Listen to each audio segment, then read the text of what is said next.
नभमेघानि आक्रमिले नभमेघानि आक्रमिले नभमेघानि आक्रमिले नभमेघानि आक्रमिले तारांगण सर्वदा कुणी गेले तारांगण सर्वदा कुणी गेले। नमस्कार, गुरुकुल शिक्षा या YouTube चॅनलवरती दरवेळेस प्रमाणे याही वेळेला प्रासंगिक विशेष प्रसारण म्हणून महाकवी कालिदास दिन आषाढस्य प्रथम दिवसे असं ज्या दिवसाचं वर्णन आणि असं ज्या दिवसाचं आकर्षण आपल्या सगळ्यांना असतं, तो महाकवी कालिदास दिन साजरा करण्यासाठी आपण सर्वजण या गुरुकुल शिक्षा या YouTube चॅनलच्या कार्यक्रमात उपस्थित आहात। मी सर्वांचं मनापासून हार्दिक हार्दिक हार्दिक स्वागत करतो। विविध प्रसंगी आपण वेगवेगळ्या महानुभावांशी त्या प्रसंगासंबंधीचं हितगुज आजपर्यंत करत आलेलो आहोत। आज आपल्या गुरुकुल शिक्षाच्या या आभासी मंचावरती एक अत्यंत महानुभाव, अत्यंत विद्वान अशी व्यक्ती आपल्या सगळ्यांसोबत चर्चेकरता उपस्थित आहे। आपल्या सगळ्यांशी अंतःकरणापासून हितगुज साधण्याकरता उपस्थित आहे।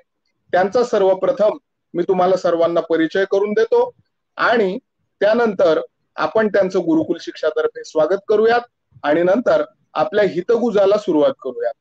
या महाकवी कालिदास दिन प्रसारणाच्या निमित्ताने आपण विद्यावाचस्पती प्राध्यापक स्वानंद गजानन पुंड यांना आपल्या गुरुकुल शिक्षाच्या कार्यक्रमामध्ये आमंत्रित केलेलं आहे। आपण सर्वजण त्यांचा अंतःकरणापासून हार्दिक हार्दिक हार्दिक स्वागत करूया, त्यांना विनम्र अभिवादन करूया, त्यांना विनम्र वंदन करूया। अत्यंत ऋषितुल्य असणार हे स्वानंद गजानन पुंड यांचं व्यक्तिमत्व आहे। असं म्हणतात की विदर्भामध्ये जी काही बोटावर मोजण्या इतकी म्हणण्यापेक्षा ज्यांनी अनेकांच्या हृदयात घर केलेलं आहे अशी जी विद्वान मंडळी होऊन गेली, त्या सर्वांचा विद्यावंश आज विदर्भाच्या वतीनं स्वानंद गजानन पुंड हे चालवित आहे। विद्वान सर्वत्र पूज्यते असं ज्यांचं ऋषितुल्य व्यक्तिमत्व आहे। विदर्भ म्हणल्यानंतर आपल्याला सर्वांना आठवण येते ती बाळशास्त्री हरदासांची।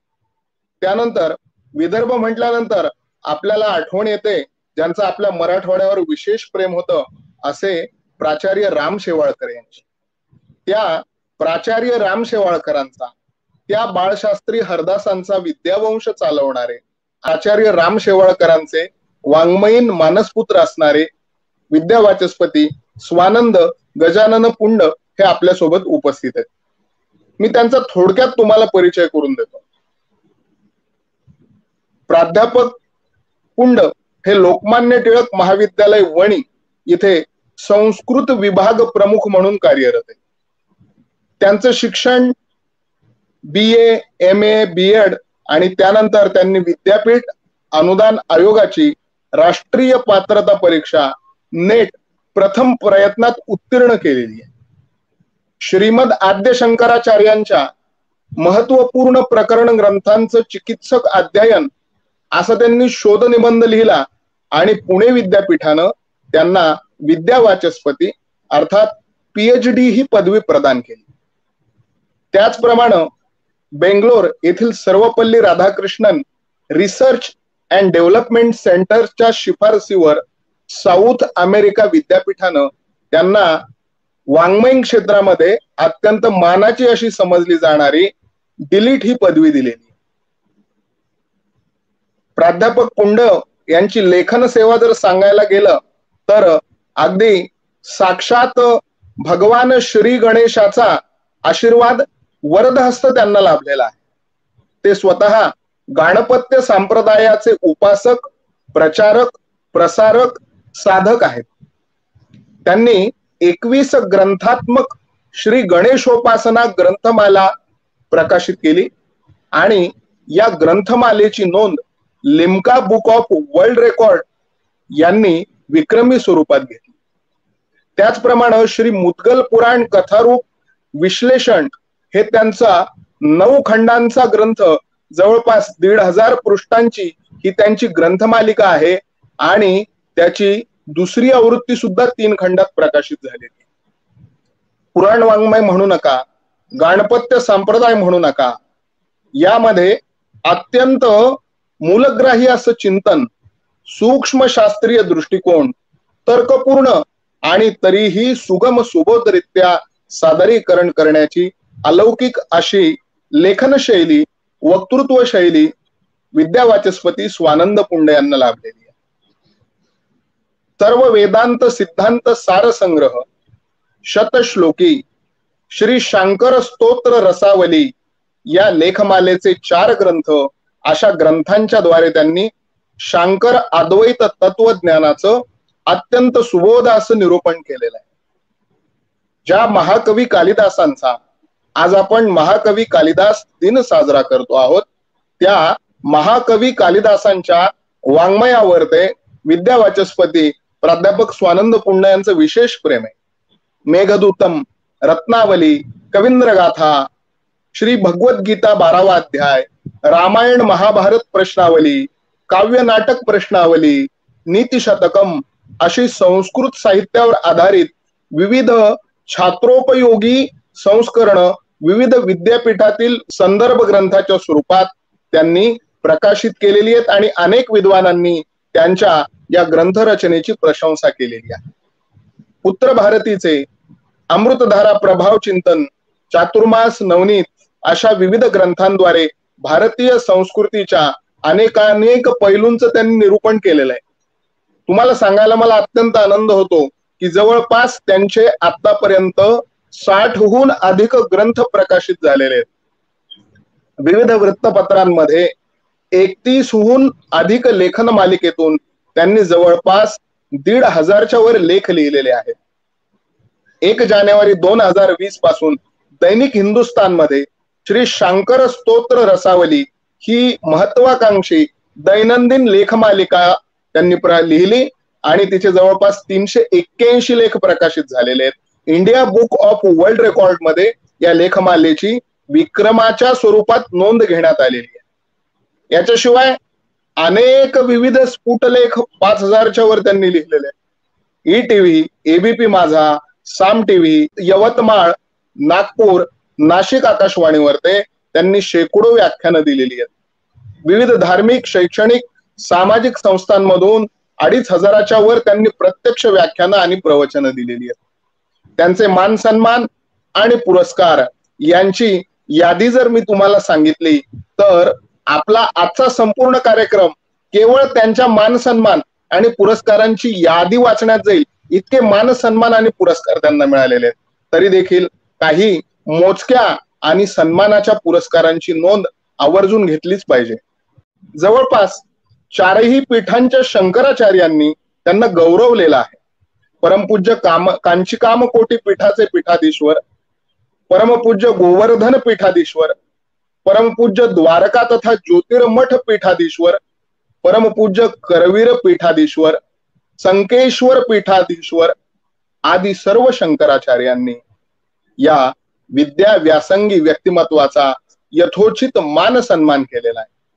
पिंपरी चिंचवड देवस्थानचे महंत श्री सुरेंद्रदेव, मंदारदेव महाराज आदी अनेक गाणपत्य संप्रदायातील अधिकारांच्या व्यक्तींनी देखील श्री विद्यावाचस्पती पुंड यांची मुक्तकंठाने प्रशंसा केलेली आहे आणि अनेक पुरस्कारांनी त्यांना सन्मानित केलेलं आहे.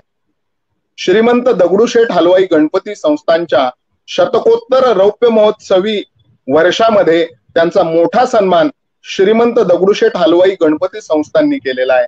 त्याचप्रमाणे तिथे जो काही मोठा गणेश याग झाला होता त्याचं यजमानपद देखील विद्यावाचस्पती स्वानंद पुंडे यांनी भूषविलेला आहे.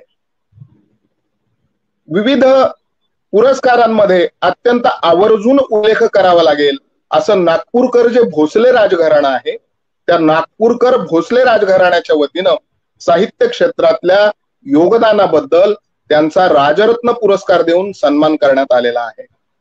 राष्ट्रीय स्वयंसेवक संघाचे सरसंघचालक आदरणीय मोहनजी भागवत यांच्या हस्ते त्यांना सन्मानित करण्यात आलेला आहे.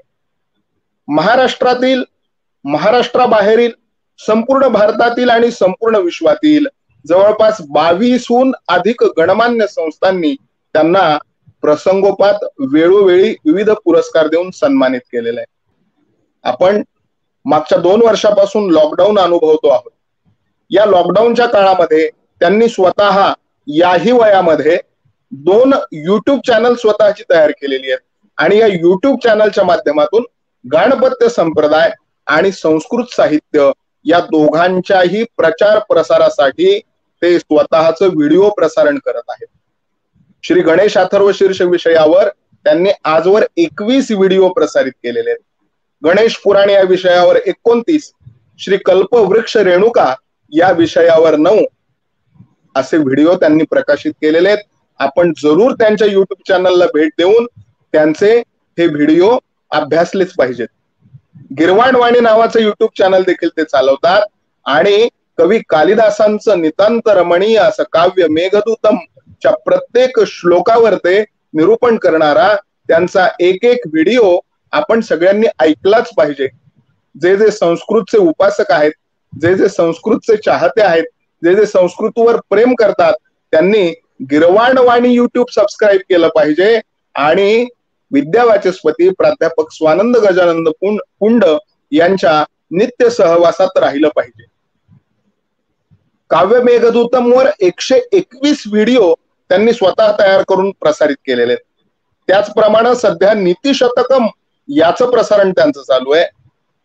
यावर भविष्यात स्वप्न वासव दत्तम, अभिज्ञात शाकुंतलम याच्यावर देखील ते निरूपणाचे व्हिडिओ त्यांच्या गिरवाणवाणी या युट्यूब चॅनल वरून प्रसारित करणार आहे. मला वाटतं आपल्या चॅनलचं नाव गुरुकुल शिक्षा आहे आणि असं गुरुतुल्य व्यक्तिमत्व गिरवाणवाणी विषयीचं आज आपल्याला उपस्थित झालेलं आहे. मी ज्या वेळेला 4 विद्वानांमध्ये विद्यावाचस्पती प्राध्यापक स्वानंद गजानन पुंड हे नाव घेतो त्यावेळेला सर्वजण आम्हाला असं अत्यंत आदराने आणि अभिमानाने सांगतात की इतिहासाच्या क्षेत्रामध्ये महाराष्ट्राचे भूषण असणारे शिवशाहीर बाबासाहेब पुरंदरे जसे आहेत तसे गिरवाणवाणीच्या बाबतीत, संस्कृत भाषेच्या बाबतीत, गाणपत्य संप्रदायाच्या बाबतीतले जर बाबासाहेब पुरंदरे कुणाला अनुभवायचे असतील तर त्यांनी विद्यावाचस्पती प्राध्यापक स्वानंद गजानंद पुंड यांच्या सहवासात यायलाच पाहिजे. प्राध्यापक स्वानंद गजानन पुंड यांच्या सहवासात यायलाच पाहिजे. अत्यंत ऋषितुल्य असे हे व्यक्तिमत्व आपल्या सर्वांसाठी आज मोठ्या कार्यबाहुल्यातून वेळ काढून अत्यंत अल्प अशा सूचनेला मान देऊन आणि आपल्या सर्वांवर ते विशेष प्रेमकृपेचा वर्षाव करण्यासाठी, विशेष हितगुज करण्यासाठी आपल्या सोबत उपस्थित आहे. मी परत एकदा त्यांना वंदन करतो. माझा परिचय थोडासा लांबला प्रेक्षक हो, मात्र अशा व्यक्तिमत्वांचा परिचय करून देणं हेच गुरुकुल शिक्षा या युट्यूब चॅनलचं पहिलं काम आहे. जो प्रस्थापित मीडिया आहे तो प्रस्थापित मीडिया आज जे दाखवायला पाहिजे ते दाखवित नाही आणि जे कधीच पाहू नये अशा अनेक गोष्टी आपल्या समोर उपस्थित करतो. म्हणून गुरुकुल शिक्षा या युट्यूब चॅनलने देखील हे असिधारा व्रत हाती घेतलेलं आहे की घेतले व्रत नहे आम्ही अंधतेने, लब्ध प्रकाश इतिहास निसर्ग माने, जे दिव्य दाहक म्हणोनी असावयाचे, बुद्ध्याची वाण धरिले करी हे सतीचे. ही जी आपल्या गुरूंची आपल्याला शिकवण आहे ती शिकवण भावी विद्यार्थ्यांना, विद्यार्थ्यांच्या पालकांना, नागरिकांना, प्रेक्षकांना अगदी सहज सोप्या माध्यमातून वेळोवेळी देण्याचं काम आपण करतो. आज आदरणीय विद्यावाचस्पती महाराज आपल्या सोबत आहेत. आपण त्यांच्याशी हितगुजाला सुरुवात करूयात. सगळ्यात पहिल्यांदा आजचा जो महाकवी कालिदास दिन आहे, सगळ्यांना माहिती आहे महाकवी कालिदास दिन आपण आषाढ महिन्याच्या शुद्ध प्रतिपदेला आषाढ महिन्याच्या पहिल्या दिवशी साजरा करतो. या महाकवी कालिदास दिनानिमित्त आपण महाकवी कालिदासांना देखील अभिवादन करूयात, वंदन करूयात आणि या महाकवी कालिदास दिनाची व्याप्ती या महाकवी कालिदास दिनाची महती विद्यावाचस्पती प्राध्यापक स्वानंद पुंड यांनी आपल्याला समजावून सांगावी अशी मी त्यांना विनंती करतो. जय गजानन, जयतु संस्कृत. महाकवी कालिदास दिनाच्या निमित्ताने गुरुकुल शिक्षा पद्धतीवर श्री माननीय श्रीपादजी मुळे आणि त्यांच्या सगळ्या सहकार्यांनी आपल्याशी हितगुज साधण्याची ही जी संधी उपलब्ध करून दिली त्याबद्दल सर्वप्रथम समस्त आयोजकांच्या प्रती हार्दिक कृतज्ञता व्यक्त करतो. आज आषाढ शुद्ध प्रतिपदेच्या निमित्ताने आषाढस्य प्रथम दिवस आहे. हा महाकवी कालिदासांचा जो उल्लेख, त्या उल्लेखाच्या आधारे महाकवी कालिदासांचं स्मरण करण्याचा दिवस. पण किती अद्भुत गोष्ट आहे लक्षात घ्या, महाकवी कालिदासांच्या नावा व्यतिरिक्त महाकवी कालिदासांच्या बाबतीमध्ये निश्चितपणे आपल्याला काहीही सांगता येत नाही अशी एक अजब गोष्ट आहे. म्हणजे महाकवी कालिदास नेमके कोणत्या काळात झाले याच्यावर निश्चित काहीही सांगता येत नाही. महाकवी कालिदास नेमके कोणत्या प्रांतात झाले याच्याही बद्दल निश्चितपणे सांगता येत नाही. म्हणजे त्यांनी काश्मीरचं वर्णन भरपूर मोठ्या प्रमाणात केलं, हिमालयाचं अत्यंत सुंदर वर्णन केलं. जवळजवळ सगळ्याच काव्यात हिमालयाचं वर्णन असल्यामुळे महाकवी कालिदास काश्मीरचे आहेत असं काश्मीरवाल्यांचं म्हणणं आहे. कालिदास या त्यांच्या नावामुळे ते बंगालचे असावेत असं बंगालवाल्यांचं म्हणणं आहे. उज्जैनीचं त्यांनी अद्भुत वर्णन केलं मेघदूतम मध्ये. वाट वाकडी करावी लागली तरी चालेल, वक्रहा पंथा यदपि भवतः, तुला वाट वाकडी करावी लागली तरी चालेल पण तू उज्जैनीत जा. हा त्यांचा जो अट्टहास आहे त्याच्यावरून ते उज्जैनीचे होते असं उज्जैनीच्या लोकांचं म्हणणं आहे. आणि आमच्या विदर्भामध्ये आम्हाला अभिमान वाटण्यासारखी गोष्ट की त्या मेघदूतमची रचना रामगिरीवर म्हणजे रामटेकला झाली असल्यामुळे ते विदर्भाचे होते असा विदर्भाच्याही लोकांचा त्याच्यावर दावा आहे. सगळ्यात महत्वाची गोष्ट ते संपूर्ण विश्वाचे होते. कोणत्याही एका प्रांतामध्ये आपल्याला या महापुरुषांना बंदिस्त करून ठेवता येत नाही. दुसरी गोष्ट काळाच्या बाबतीमध्ये काय वैभव आहे लक्षात घ्या या व्यक्तिमत्वांचं. महाकवी कालिदासांनी निदान त्यांचं स्वतःचं नाव तरी त्यांच्या साहित्यकृतीत लिहिलं. त्यांच्या पूर्वी नाव सुद्धा सापडत नाही. म्हणजे महाकवी भासांसारखं अद्वितीय व्यक्तिमत्व की ज्या नाटककाराच्या नाटकांच्या प्रगल्भतेची आणि त्यांच्या लोकप्रियतेची धास्ती महाकवी कालिदासांना वाटत होती. मालविकाग्नी मित्रमच्या सुरुवातीला महाकवी कालिदास स्वतःच लिहितात, भास, सौमिल्य, कविपुत्र यांची प्रथितयश लेखकांची नाटकं सोडून वर्तमान कवी असणाऱ्या कालिदासांचं कोण वाचेल ही भीती कालिदासांना वाटावी इतकी ही मोठी नाव आहे. पण गंमत लक्षात घ्या, भासांच्या एकाही नाटकावर भासांचं नाव नाही. म्हणून आपण सगळे जे भासनाट्य चक्र म्हणून ज्या 13 नाटकांचा उल्लेख करतो त्यांच्याकरता शब्दच वापरला जातो भासारोपित नाटके. त्यातलं एक स्वप्न असं दत्तम सगळ्यांना माहिती होतं परंपरेने की हे महाकवी भासांचं नाटक आहे. पण गंमत लक्षात घ्या, ती गणपती शास्त्रींनी त्रिवेंद्रम मध्ये जेव्हा 13 नाटकांचं बाळ त्यांना सापडलं त्याच्यात स्वप्न असं दत्तम आहे आणि त्यातून बाकीच्या नाटकांचं अंतरंग परीक्षण करून भासांची आहेत असं म्हटल्या गेलं. भासांनी कुठेही नाव लिहिलेलं नाही. दुर्दैवानी सौमिल्य आणि कविपुत्रांची एक ओळ आपल्याला माहिती नाही. म्हणजे किती विचित्र रचना आहे लक्षात घ्या. कदाचित एखादं नाटक एखाद्या अभ्यासकाच्या समोर असेलही पण ते सौमिल्यांचा हे माहित नाही कारण त्यांनी स्वतःचं नाव लिहिलं नाही.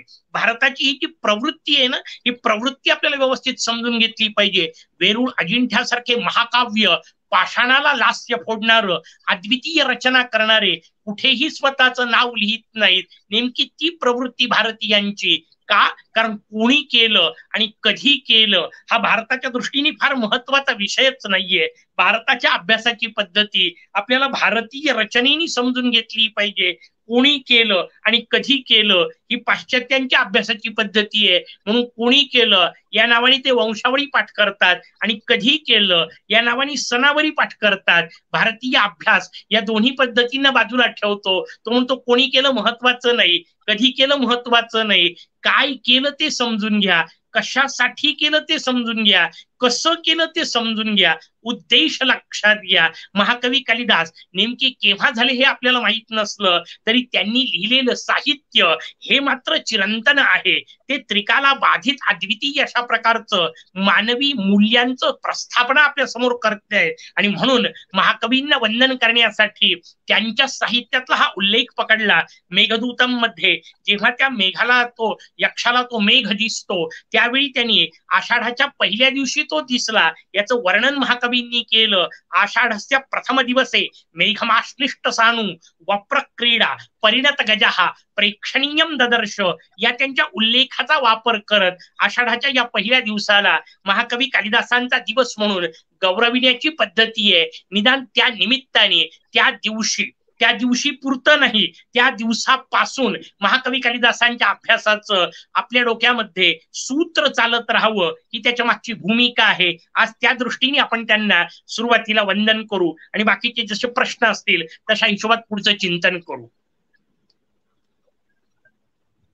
अतिशय सुंदर आणि अतिशय समर्पक अशा मितले आणि रसाळ शब्द जैसे कल्लोळ अमृताचे, साच आणि मवाळ मितले आणि रसाळ शब्द जैसे कल्लोळ अमृताचे असा वक्तृत्वाचा वाहता दबदबा आज आपल्याला महाकवी कालिदास दिनाचं प्रयोजन, महती आणि व्याप्ती सांगतोय. हे आपलं सगळ्यांचं खरोखर अहोभाग्य. आणि महाकवी कालिदासांचं जे काही जीवनचरित्र आहे, आम्ही शेक्सपियरच्या विषयी भरपूर काही सांगू शकू, आम्ही अन्य पाश्चात्य साहित्यिकांविषयी बरीच काही रुची, अभिरुची आणि काय म्हणता येईल त्याला माहिती आमच्या जवळ आज उपलब्ध आहे. मात्र महाकवी कालिदासांचं जे जीवनचरित्र आहे ते जीवनचरित्र याच्याविषयी माहिती सांगा म्हणलं तर आज आम्ही कुठेतरी अंधारात चाचपडल्यासारखे करतो. मात्र विद्यावाचस्पती स्वानंद पुंड यांच्यासारखी जी काही महनीय व्यक्तिमत्व आहेत त्यांच्यासारख्यांनी मात्र महाकवी कालिदासांचं जीवनचरित्र आपल्यापर्यंत आणून पोहोचवलेलं आहे. मी त्यांना अशी विनंती करतो की त्यांनी थोडक्यात आम्हाला महाकवी कालिदासांचं जीवनचरित्र आणि त्यांचं वाङ्मयीन कार्य, आमच्या या युट्यूब चॅनलचे जे प्रेक्षक आहेत ते सर्वसाधारणपणे शालेय विद्यार्थी आहेत, म्हणजे इयत्ता 5वी ते 12वी पर्यंतचे विद्यार्थी आहेत, त्यांचे पालक आहेत आणि काही समाजातील प्रतिथयश सन्माननीय नागरिक देखील आमच्या या गुरुकुल शिक्षा युट्यूब चॅनलवर येऊन असे प्रसंगोपात विविध कार्यक्रम बघत असतात. तर या सर्व जनसामान्यांच्या दृष्टीनं महाकवी कालिदासांचं जीवनचरित्र आणि वाङ्मयीन कार्य आपण संक्षिप्त स्वरूपात विशद करावं अशी मी तुम्हाला विनंती करतो. निश्चित. आता म्हटलं त्या पद्धतीने महाकवी कालिदास नेमके केव्हा झाले किंवा ते कोणत्या राजाच्या दरबारात होते याबद्दल निसंदिग्ध कोणतीही माहिती नसली तरी अनेक लोकांनी त्याबद्दल विविध गोष्टी केल्या. आणि मग एक पुढची गोष्ट असते, जेव्हा एखाद्या व्यक्तीबद्दल निश्चित स्वरूपात आपल्याला काही मिळत नाही त्यावेळी काही दंतकथा निर्माण होतात.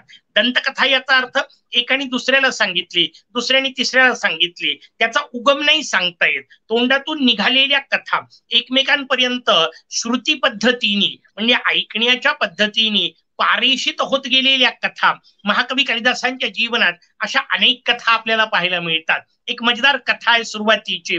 महाकवी कालिदास दिसायला अत्यंत राजबिंडे होते पण बुद्धीने अत्यंत मंद होते असं त्यांच्याबद्दलचं वर्णन आहे. गुराखी होते. आता मजेदार गंमत लक्षात घ्या, गुराखी होते हा मुद्दाम उल्लेख करण्याचं कारण गुराढोरांच्या मागे फिरत होते आणि मग गुराढोरांच्या मागे फिरताना गुराढोरांना सांभाळण्या इतकी अक्कल पुरेशी असते, तिथे फार बुद्धिमत्तेची गरज नसते. म्हणजे महाकवी भर्तृहरी किती सुंदर वर्णन करतात लक्षात घ्या बाकी पशूंचं आणि मनुष्याचं. तिथे ते वर्णन करतात, आहार निद्रा भय मैथुनमच सामान्यमेतत् पशुभिर्नराणाम. आहार, निद्रा, भय आणि मैथुन या गोष्टी सगळ्या पशूंमध्ये माणसामध्ये सारख्याच आहेत. त्याच अवस्थेत होते. पण लक्षात घ्या, दिसायला सुंदर होते, अवस्थेत त्या होते तोपर्यंत कोणीही मोठं म्हटलेलं नाही. भारतीय संस्कृतीची भूमिका समजून घ्या. आदिकवी म्हणून आपण ज्या वाल्मिकींचं वर्णन करतो ते सुरुवातीला वाल्या नावाचा कोळी होता आणि दरोडेखोर होता असं वर्णन आपल्या सगळ्यांना ऐकून व्यवस्थित माहिती आहे. पण व्यवस्थित लक्षात घ्या की दरोडेखोर होता तोपर्यंत वाल्याला कोणीही जवळ करत नव्हतं, कोणीही चांगलं म्हणत नव्हतं. पण वाल्याने आपली वृत्ती बदलली, वृत्तीनंतर कृती बदलली आणि त्या कृतीनंतर तपपूत झालेल्या महर्षी वाल्मिकींना बाकी जग सोडून द्या, प्रत्यक्ष भगवान राजा रामचंद्र पाया पडत होते. नव्हे रामचंद्रांच्या पुढच्या पिढीला घडवण्याचं अलौकिक भाग्य महाकवी वाल्मिकींना मिळालं. आणि गंमत लक्षात घ्या, त्याच्यावर ना वशिष्ठांनी कधी आक्षेप घेतलाय ना विश्वामित्रांनी कधी आक्षेप घेतलाय. म्हणजे एकेकाळचा दरोडेखोर म्हणून समाजातून बहिष्कृत असलेला माणूस जर कृतीनी व्यवस्थित वागत असेल, शास्त्रशुद्ध वर्तन करत असेल, तपश्चर्या करत असेल, तर नंतर त्याला महर्षी केल्या जातं आणि मग महर्षी पूजनीय असतात. तसं कालिदास जोपर्यंत गुराखी अवस्थेत होते कोणी जवळ करत नव्हतं. पण शेजारच्या राज्यात एक राणी होती, राजकन्या आहे. ती राजकन्या जी आहे अत्यंत विदुषी होती, पण तिला आपल्या विद्वत्तेचा गर्व होता आणि म्हणून ती वेगवेगळ्या लोकांना जेव्हा तिला मुलं पाहायला यायचे तेव्हा ती अद्वितीय अशा बुद्धिमत्तेने प्रश्न विचारायची आणि अपमानित करून त्यांना हाकलून द्यायची. मध्यस्थाच्या माध्यमातून आलेले असायचे. मध्यस्थ स्वाभाविक त्या राज्याचा प्रधान असतो. त्या प्रधानाला फार वाईट वाटायचं, कारण बाहेर पडलेले लोक त्याला नावं ठेवायचे. या प्रधानाने विचार केला काहीतरी केलं पाहिजे, तिचा विद्वत्तेचा माज जो आहे तो उतरवला पाहिजे. प्रधान इकडे तिकडे फिरतोय. प्रधानाला तो अद्वितीय अशा प्रकारचा सौंदर्य संपन्न युवक दिसला. प्रधानाने त्याला आपल्या जवळ बोलावलं. आधीच दिसायला सुंदर होते, अद्वितीय वस्त्र परिधान केले आणि एक मजेदार गंमत केली. काही वेळा चांगल्या कार्याकरता थोडं खोटं चालतं असा जो प्रकार असतो त्यातला विषय आहे. त्यांनी त्याच्या सोबत एक पंडितांची फौज दिली. ते सगळे विद्वान आहेत, सगळे वृद्ध आहेत. त्या वृद्धां पंडितांना सांगण्यात आलं की हे तुमचे गुरु आहेत असं तुम्ही म्हणा. त्यांना पैसे देण्यात आले. गरिबीच्या माध्यमातून त्यांनी ते मान्य केलं. राजकन्येच्या समोर यांना आणून उभं केलं. दिसायला अत्यंत सुंदर असल्यामुळे राजकन्या प्रभावित झाली होती आणि सांगण्यात आलं हे सगळे जे वृद्ध आहेत ना हे त्यांचे शिष्य आहेत, तुम्ही पहिले शिष्यांना पराजित करा तर गुरु बोलतील. हे बोललेच नाही काही. शिष्यांनी उत्तर दिले, वृद्धांना त्या उत्तर येत होते. तरुणाला या शांतपणे बसलेलं याच्या सौंदर्याचा आणि त्यांच्या बुद्धीचा तिच्यावर असा प्रभाव झाला की शिष्य एवढे विद्वान आहेत तर गुरु काय असतील. तिने लग्नाला होकार दिला, पण अर्थात हे बिंग फुटणारच होतं. पहिल्याच रात्री बिंग फुटलं आणि असं म्हणतात तिने यांना हाकलून दिलं. यांना अतिशय वाईट वाटलं. काय उपयोग आहे या सौंदर्याचा जर बुद्धिमत्ता नसेल तर. मला आता आत्महत्येशिवाय पर्याय नाही. माझी बायको माझा अपमान करते, या दुःखात आत्महत्या करायला गेले. जाता जाता समोर एक मंदिर दिसलं. असं वर्णन केलं जातं की महाकालीचं मंदिर होतं. दर्शन करून मरू अशा हिशोबात हे मंदिरात गेले. भाग्याने यांच्या आईसाहेब प्रगट झाल्या आणि तिने त्यांना अद्वितीय बुद्धिमत्तेचा आशीर्वाद दिला असं वर्णन आहे. हे परत आले. परत आल्यानंतर त्या राजकन्येने प्रश्न विचारला, कशा करता परत आला? अस्ति कश्चित वाग विशेष, तुझ्याजवळ काही वाणीचा विशेष आहे का? काही विद्वत्ता मिळवली आहे का की नुसताच परत आला? असं म्हणतात की यांनी त्यातले 3 शब्द पकडून 3 काव्य तिला ऐकवले. अस्ति शब्द त्यातला पहिला होता. त्याच्यावरून अस्तु स्तरस्याम दिशदैवतात्मा हिमालयो नाम नगाधिराजः पूर्वा परो तोय निधी वगाय स्थित पृथिव्याम इवमान दंडः असा आरंभ करून अख्खं कुमार संभवम तिला ऐकवलं. तिने वाक शब्द वापरला होता. त्याच्यावरून वागर्थामिव संपृक्तौ वागर्थ प्रतिपत्तये जगतः पितरौ वंदे पार्वती परमेश्वरौ अशा पद्धतीने तिला एक दुसरं काव्य म्हणजे ज्याला आपण रघुवंश म्हणतो ते तिला ऐकवलं. आणि अस्ति कश्चित यातल्या कश्चित शब्दावरून कश्चित कांता विरह गुरुणा स्वाधिकारात प्रमत्तः शापेनास्तं गमित महिमा वर्षभोग्येन भर्तुः असा आरंभ करणारं मेघदूतम तिला ऐकवलं. अर्थात या कथा कदाचित नंतरही तयार होऊ शकतात की या 3 शब्दांचा उपयोग करून त्यांनी जणू काही 3 काव्य ऐकवले. ती अत्यंत प्रसन्न झाली. तिने स्वागत केलं. पण महाकवी म्हणतायत नाही, आता मी तुला मातृस्थानी मानणार आहे, कारण तू माझा अपमान केल्यामुळे मी या ज्ञानाच्या मार्गाला लागलो. आता मी संसार नाही तुझ्याशी करणार. तिला वाईट वाटलं. तिने शाप दिला. स्त्रीच्या भावनांना समजून न घेणारा तू, स्त्रीच्या हातून तुझी हत्या केली जाईल, तुझा वध होईल, मृत्यू तुला प्राप्त होईल अशा पद्धतीचा तिने शाप दिला. इथून महाकवी कालिदासांच्या जीवनाच्या दंतकथा सुरू होतात. मध्ये इतक्या कथा आहेत की जर सगळ्या सांगत बसलो तर पुढे पुढचा महाकवी कालिदास तिने येऊ शकेल शेवटच्या कथेवर मुद्दाम नेतो. तिने जो शाप दिला त्यानुसार असं म्हणतात की हे शेवटी सिंहल द्वीपामध्ये म्हणजे ज्याला आपण सध्या श्रीलंका म्हणतो तिथे जाऊन पोहोचले. तिथे कुमारगुप्त नावाचा राजा त्यांचा मित्र राहत होता. हे गेले नाही त्याच्याकडे, तिथं जाऊन पोहोचले तर खरी, राजापाशी नाही पोहोचले. राजाला कुठून तरी वार्ता मिळाली कालिदास आलेले आहेत, भेटायला आले पाहिजे. कुठे आहेत माहित नाही, काय करायचं. त्यांनी एक अद्वितीय अशा प्रकारची रचना केली ज्याला समस्या पूर्ती असं म्हणतात. एकच ओळ काव्याची लिहायची, लोकांमध्ये पाठवायची, त्याची दुसरी ओळ जो कोणी देईल त्याला बक्षीस दिल्या जायचं, ही त्यावेळीची पद्धत होती. त्यांनी ओळ लिहिली, कमले कमलोत्पत्ती ही श्रूयते नच दृश्यते, म्हणजे कमळावर कमळ उमलतं असं केवळ ऐकलेलं आहे, कधी पाहिलेलं नाही. आता हे एका गणिकेच्या माडीवर होते, नृत्यगीत करणाऱ्या एका स्त्रीच्या तिथे होते, त्या गाणे वगैरे चालू होते, त्यांचे वेगवेगळे कार्यक्रम संगीताचे सुरू होते. त्या गणिकेला कुठून तरी ती समस्या पूर्ती ऐकायला मिळाली, तिने सहज यांच्या समोर वापरली, कमले कमलोत्पत्ती ही श्रूयते नच दृश्यते, म्हणजे एका कमळावर दुसरं कमळ उमलतं असं फक्त ऐकलेलं आहे, पाहिलेलं नाही. हे सहज बोलून गेले. बाले तव मुखाम भोजात कथम इंदिवरद्वयम, हे सुंदरी तुझ्या मुख कमलातून दोन नेत्र कमल कसे काही निघालेले आहेत, तुझ्या या मुख कमलावर म्हणजे चेहऱ्यावर दोन नेत्र कमल उमललेले आहेत की नाही, कमळातून कमळ उमलतात. ही गोष्ट त्यांनी सहजतेने सांगितली. पण ती जी गणिका होती त्या गणिकेला बक्षिसाची हाव सुटली, तिने कालिदासांना मारून टाकलं आणि मारलेल्यानंतर ते काव्य आपल्या नावाने राजापर्यंत पोहोचवलं. राजाला लक्षात आलं पुढे तिला शिक्षा काय व्हायची ती होईल, पण त्या शापानुसार महाकवी कालिदास आपण गमावले असं दंतकथा सांगते. अशा विविध दंतकथांनी युक्त असलेलं महाकवी कालिदासांचं जीवनचरित्रच आपल्या समोर उपलब्ध आहे. पण अर्थात ते चरित्र नेमकं काय आहे याच्यापेक्षा त्यांचं जे साहित्य आहे ते जास्त महत्वाचं आहे, ते आपल्यासाठी अनुकरणीय आहे आणि ते चिंतनाचा मूळ विषय आहे. याच्यावर आपल्याला अधिक लक्ष देणं आवश्यक आहे. अतिशय अतिशय प्रभावी, अतिशय प्रेरणादायी शब्दात संपूर्ण महाकवी कालिदासांना अत्यंत कमीत कमी वेळेमध्ये विद्यावाचस्पतींनी आपल्या समोर अक्षरशः आपल्या डोळ्यासमोर ते प्रसंग त्यांच्या जीवनातले उभे केले आणि आपल्या सगळ्यांच्या मनात निश्चित उत्कंठा निर्माण झाली की आपण महाकवी कालिदासांविषयी भरपूर असं संशोधनात्मक जे जे काही प्रकाशित साहित्य आहे, जे जे काही उपलब्ध साहित्य आहे ते सगळं आपण त्याचा परामर्श जरूर घेतला पाहिजे. महाकवी कालिदास हे व्यक्तिमत्वच एवढं मोठं होतं की संस्कृत भाषा आणि कालिदास, कालिदास आणि संस्कृत भाषा हे समीकरण जणू काही एक जीव झालेलं आहे. आणि या संस्कृत भाषेचे ज्याला की आद्य कवी असंही म्हणलं तर तिथे वावगं ठरणार नाही.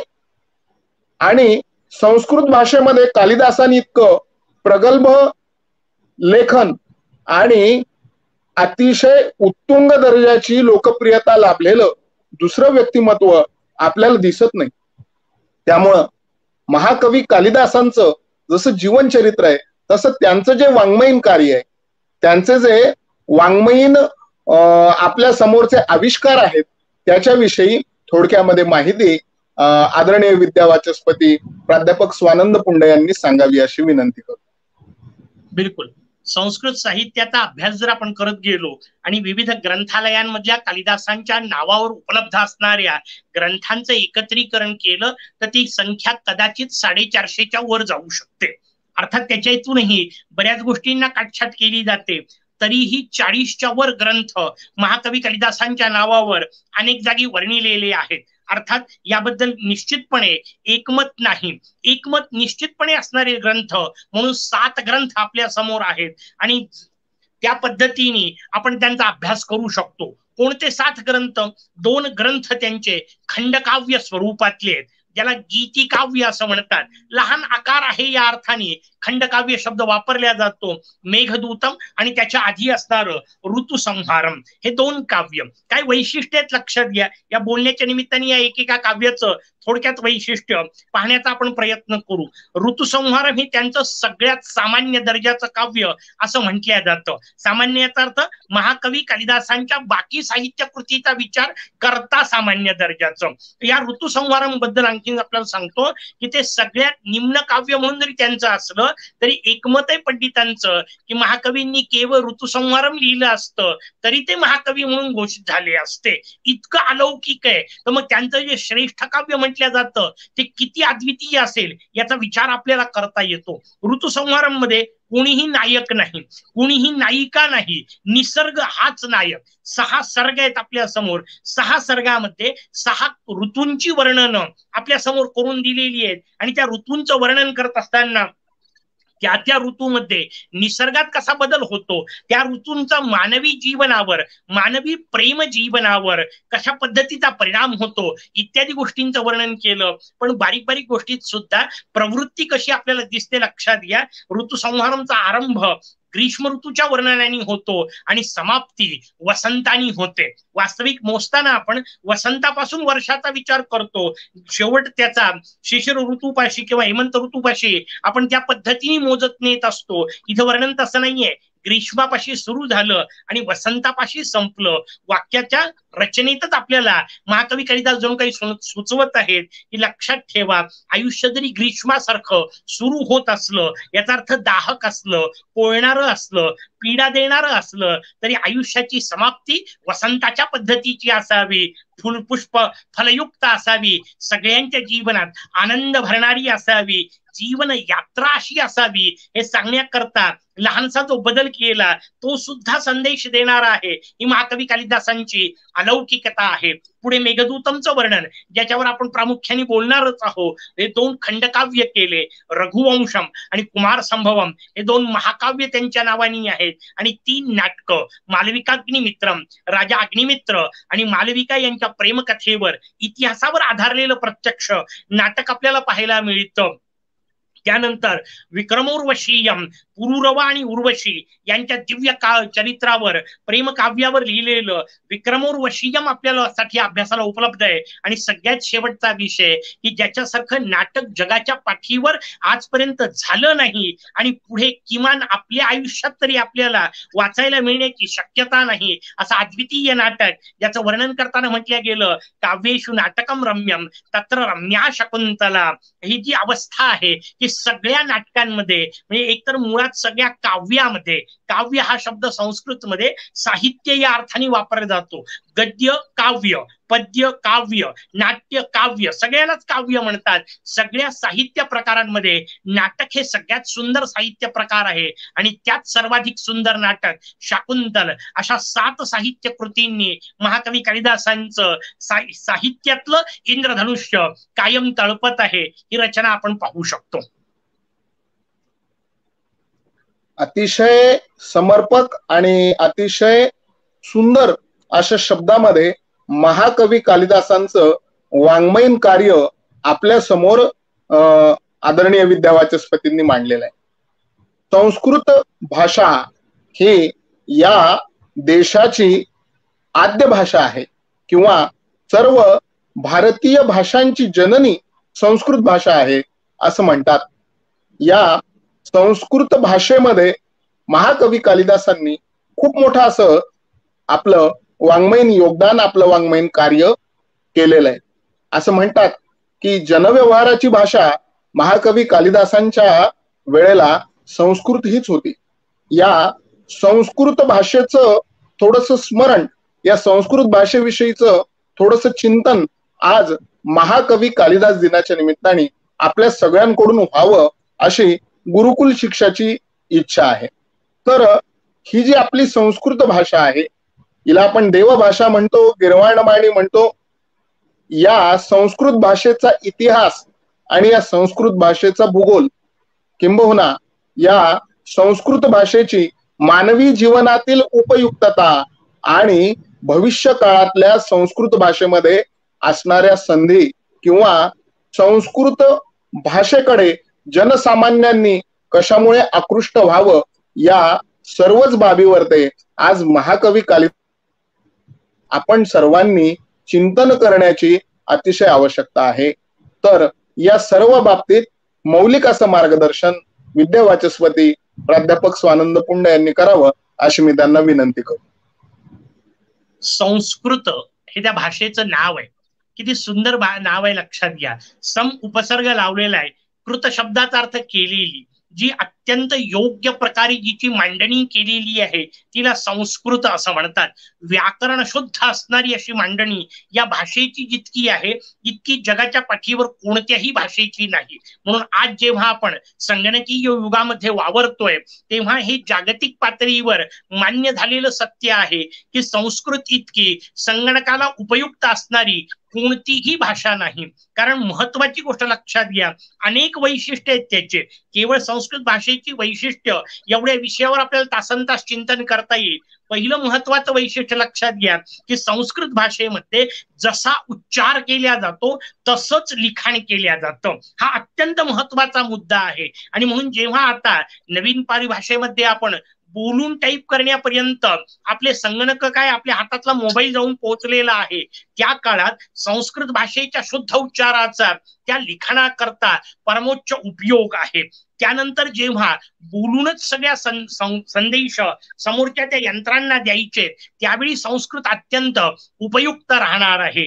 दुसरी महत्वाची गोष्ट की या भाषेमध्ये शब्दांना इकडे तिकडे करण्याची अद्वितीय क्षमता आहे. म्हणजे राम हा आम्रम खादती हे वाक्य तुम्ही कसंही बदलवू शकता. आम्रम खादती राम हा असंही बरोबर आहे, खादती राम हा आम्रम असंही बरोबर आहे.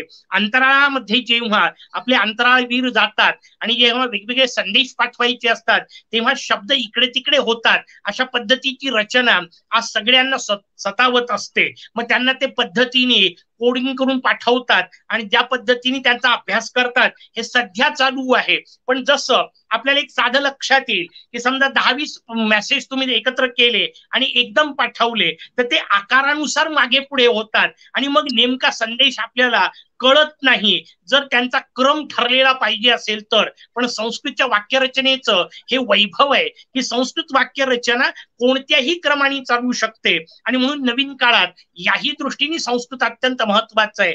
उच्चाराच्या शास्त्राच्या दृष्टीने सुद्धा म्हणजे योगशास्त्राचा विचार त्याच्यात कसा आहे केवळ उल्लेख करतो. संस्कृतमध्ये अनुस्वार आणि विसर्ग यांचा अत्यधिक उपयोग आहे. आणि जेव्हा जेव्हा तुम्ही अनुस्वाराचा उच्चार करता तेव्हा स्वाभाविक त्यामध्ये प्राणायामाचा विचार येतो. जेव्हा जेव्हा विसर्गाचा उच्चार करता तेव्हा तेव्हा आपोआप कपालभाती होत असते. आणि म्हणून आपल्याला संस्कृत प्राचीन ऋषीमुनी म्हटलं की तेजस्वी असं दृश्य दिसतं, त्याचाही एक वेगळा आयाम आहे. पण लक्षात घ्या या देशावर जितके आक्रमण झाले ना जगाच्या पाठीवर कोणत्याही देशावर झाले नाही. आणि का झाले याचं सगळ्यात महत्वाचं कारण आहे की आपला देश संपन्न होता. कायम लक्षात ठेवा श्रीमंतांवरच दरोडे पडत असतात, झोपडपट्टीवर दरोडा पडला असं कधी होतच नसतं. भारत संपन्नच होता, कायम संपन्न होता. एकेका मंदिराला लुटण्याकरता म्हणजे सोमनाथचा इतिहास आपल्याला माहिती आहे, एक मंदिर लुटण्याकरता त्या मोहम्मद गझनीला 17 वेळ यावं लागलं. वाक्याचा अर्थ समजून घ्या की 17 वेळ लुटल्यानंतर सुद्धा एका मंदिरातली संपत्ती संपली नाही, इतका भारत संपन्न होता. आणि मंदिरात माणूस त्याच वेळी देतो ज्यावेळी त्याच्या रोजच्या गरजा पूर्ण होतात, काहीतरी शिल्लक राहतं तेव्हा तो मंदिरात दान करतो. एक एक मंदिर इतकं संपन्न होतं. भारत गरीब कधीच नव्हता. सोने की चिडिया हे जे त्याचं वर्णन आहे तेच आपल्या इथलं वर्णन होतं. प्रश्न महत्वाचा पुढे आला, भारतावर हजारो आक्रमण झाले, सगळे भारताने पचवले कारण ते सगळे भौतिक आक्रमण होते. त्या प्रत्येकाने भारताची भौतिक संपत्ती लुटण्याचा प्रयत्न केला, भारत कधीच नाही खचला. पण सगळ्यात भयानक आक्रमण जर भारतावर कोणतं झालं असेल तर ते इंग्रजांचं आक्रमण. कारण हा शहाणा शत्रू भारताच्या नशिबाला आला, बुद्धिमान असलेला शत्रू. त्यांनी अभ्यास केला या देशाचा, त्यांनी विचार केला, विचारांती त्यांना लक्षात आलं की या देशातली प्रत्येक व्यक्ती एक रिचार्जेबल बॅटरी आहे, पुन्हा पुन्हा चार्ज करता येतं. कुठे करता येतं? 3 जागा शोधून काढल्या त्यांनी, चार्जिंग सेंटर स्वरूपातले. पहिलं होतं आपलं कुटुंब, की त्या कुटुंबातल्या रोजच्या संस्कारातून आपण रिचार्ज होत होतो. दुसरी जागा होती आपली विद्यापीठ, विद्यालय. व्यवस्थित लक्षात ठेवा, इंग्रज या देशात येण्याच्या पूर्वी या देशात तब्बल 27,000 गुरुकुल होते. हे इंग्रजी लोकांनी लिहून ठेवलेलं आहे, हे काही आपल्या जवळचं नाहीये. गाव गुरुकुल होते. भारतात पूर्वी शिक्षण पद्धती नव्हती, बाकीच्यांना सगळ्यांना शिकवल्या जात नव्हतं. हे भ्रम इंग्रजांनी मुद्दाम पेरले, लक्षात घ्या. भारतीय संस्कृतीमध्ये आणि संस्कृत साहित्यामध्ये योगदान देणाऱ्या स्त्रियांची नावं, याच्यावर एक तासभर चर्चासत्र घेता येईल, इतका अद्वितीय विषय आहे. पण आपल्या डोक्यात बसवण्यात आलं की इथे स्त्री शिक्षण नव्हतं. बिलकुल नाहीये. या सगळ्या चुकीच्या गोष्टी. म्हणून मी आता म्हंटल तसं की कुटुंब व्यवस्था, दुसरी शिक्षण यंत्रणा आणि तिसरे आपले देवालय, याच्यातून माणूस, कारण तिथे चालणारे कीर्तन, प्रवचन, पुराण यांच्या माध्यमातून व्यक्ती रिचार्ज होत होती. इंग्रजांनी व्यवस्थित योजनाबद्ध रीतीने या 3 जागी घाला घातला. कुटुंब व्यवस्था उद्ध्वस्त केली, शिक्षण यंत्रणेची वाट लावली आणि मंदिरात जाणेवाले जणू काही मूर्ख आहेत अशा पद्धतीची भावना आमच्याच लोकांची तयार होईल यासाठी प्रयत्न केला. कोणत्याही देशाला उभं राहायचं असेल ना, तर त्या देशाच्या मूळ गोष्टीशी त्याची नाळ जोडलेली असावी लागते. ती आहे संस्कृत भाषेशी. ती तोडण्याचं कार्य इंग्रजांनी जाणीवपूर्वक केलं. कोणाच्याही पद्धतीमध्ये असं नाहीये की पूर्वी भारतीय भाषेमध्ये फक्त एकाच वर्गाची, एकाच लोकांची भाषा कधीही नव्हती. मी आपल्याला 2 नावं सांगितले. आज कालिदास दिनाच्या निमित्ताने हेही चिंतन व्यवस्थित समजून घ्या. कुठल्याही वर्गाचा संबंध नाहीये. आदि कवी महाकवी वाल्मिकींचं वर्णन आपण केलं. महाकवी वाल्मिकी जन्माने कोळी होते. ते कोळी असून महाकवी झालेले आहेत. महाकवी व्यासांची माता सत्यवती जन्माने कोळी आहे, लक्षात घ्या. काही संबंध जाती धर्माचा नाहीये, पंथाचा नाहीये. महाकवी कालिदासांचं वर्णन मी आता केलं. गुराखी होते. कितीतरी ऋषी आहेत. मतंग ऋषींचंच नाव आहे, मतंग समाजातूनच आलेले आहेत. विश्वामित्र जन्माने क्षत्रिय होते. भगवान राजा रामचंद्र जन्माने क्षत्रिय आहेत. गावोगाव आपण त्यांची उपासना करतो. भगवद्गीतेसारखं अलौकिक उपदेश संपूर्ण जगाला देणारे भगवान श्रीकृष्ण जन्माचा विचार करायचा झाला तर यादव होते. म्हणजे त्या सगळ्या समाजामध्ये संस्कृतचा सहज प्रचार होता. सगळीकडे संस्कृतचे लेखक कवी आपल्याला झालेले पाहायला मिळतात. कुठल्याही वर्गाची नाही. इंग्रजांनी हेतुपुरस्सर रीतीने जे बौद्धिक भ्रम पसरवले, त्यातला हा भ्रम आहे की संस्कृत सगळ्यांना शिकवल्या जात नव्हती, संस्कृत एका वर्गाची भाषा होती, बाकीच्यांना संस्कृत पासून दूर ठेवलं, असं कुठेही नाहीये. आणि माझं म्हणणं त्याच्याही पलीकडचं. 1 मिनिटाकरता आपण त्यांचं वाक्य गृहीत धरू. आज तर सगळ्यांना सुविधा आहे की नाही? आज शिकायला काय पंचायत आहे? आपण आजही सगळ्यांनी आपली भाषा समजून या भाषेशी जुळलं पाहिजे, तर आपण खऱ्या अर्थाने भारताला विश्वगुरु पदापर्यंत नेऊ शकतो. काही संबंध नाही कुठल्या जातीचा, धर्माचा, पंथाचा. सगळ्यांनी शिकावं, कारण ही सगळ्यांची भाषा आहे. हे या निमित्ताने मुद्दाम आपल्या समोर ठेवायचंय. जग शिकतंय, लक्षात घ्या. जर्मनी सारख्या देशामध्ये 14 विद्यापीठात आज संस्कृत भाषा शिकवल्या जातीये. असंख्य देशांमध्ये शालेय शिक्षणामध्ये संस्कृतचा अंतर्भाव करण्यात आलेला आहे. नासा कितीतरी पद्धतीने भारतातून नेलेल्या आपल्या विविध ग्रंथांवर, मॅन्युस्क्रिप्ट ज्याला म्हणतात, हस्तलिखितांवर प्रचंड मोठा अभ्यास करतं. जपान पासून अमेरिकेपर्यंत सर्वत्र संस्कृतचा अभ्यास दिसतोय.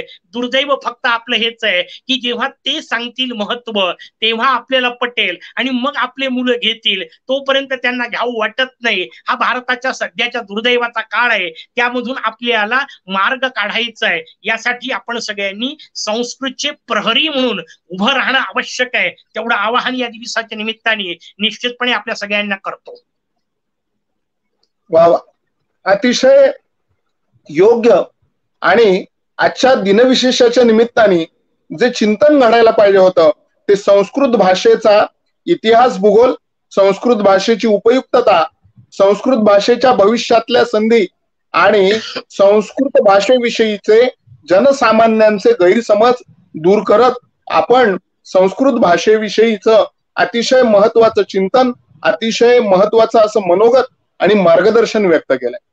मी एक कुतूहल म्हणून तुम्हाला विचारू इच्छितो की आपण देखील जवळपास तालुका स्तरावर ते काम करत आहात, म्हणजे वास्तव्याला तालुका स्तरावरती आहात.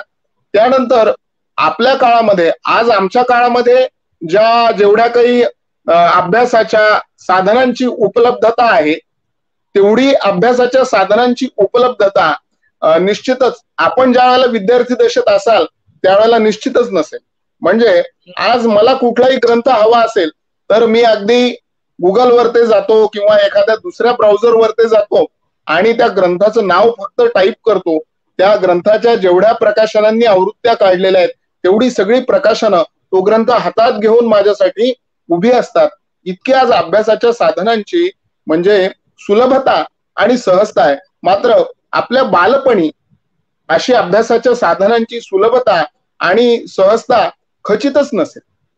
आणि आपण तर संस्कृत भाषेमध्ये इतका अभ्यासाचा व्यासंग केलेला आहे आणि इतकं अभ्यासाचं हिमशिखर उभं केलेलं आहे की भारतातल्या विद्यापीठांनीच काय, परंतु पाश्चात्य विद्यापीठांनी देखील आपल्याला डिलीट सारखी बहुमानाची पदवी दिलेली.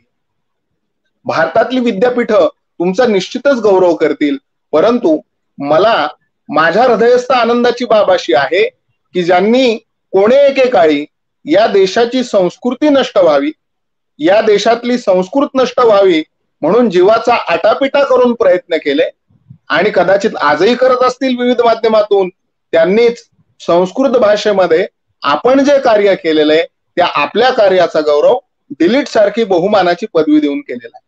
मग हा सगळा संस्कृत भाषेचा अभ्यास अत्यंत ग्रामीण अशा भागामध्ये राहून आणि अत्यंत प्रतिकूल अशा परिस्थितीतून करत असताना तुमच्या संस्कृत भाषेविषयीच्या या व्यासंगी अभ्यासाच्या नेमक्या बालपणीच्या प्रेरणा काय होत्या आणि तुमच्या जीवनामध्ये तुम्हाला असा कुठला प्रसंग घडला की त्या प्रसंगातून तुम्हाला असं वाटलं की नाही, मी संस्कृत भाषेकरता माझं जीवन वाहून घेतलंच पाहिजे आणि मी संस्कृत भाषा ही आत्मसातच केली पाहिजे, नवे नवे संस्कृत भाषेवर ते प्रभुत्व मिळवलं पाहिजे. याविषयी तुम्ही आम्हाला थोडस सांगावं, ज्याच्यातून माझ्या विद्यार्थ्यांमध्ये देखील तशीच प्रेरणा निर्माण होईल. निश्चित. मुळात पहिली महत्वाची गोष्ट तर ही आहे की भगवंताच्या कृपेने मी अशा एका घराण्यात जन्माला आलोय की मला माझ्या माहिती असलेल्या 7 पिढ्यांच्या मध्ये सगळे 7च्या 7 पिढीचे लोक हे पुराणकार प्रवचनकार असे झालेले आहेत. त्याच्यामुळे तो सगळा वारसा हा जणू काही जीन्स पद्धतीतून डीएनएतून पाझरावा तसा पद्धतीने माझ्यापर्यंत आला. लौकिक पद्धतीच्या संस्कृतचा अभ्यासाचा विचार म्हणाल तर तो मला शालेय जीवनात करता आलेला नव्हता.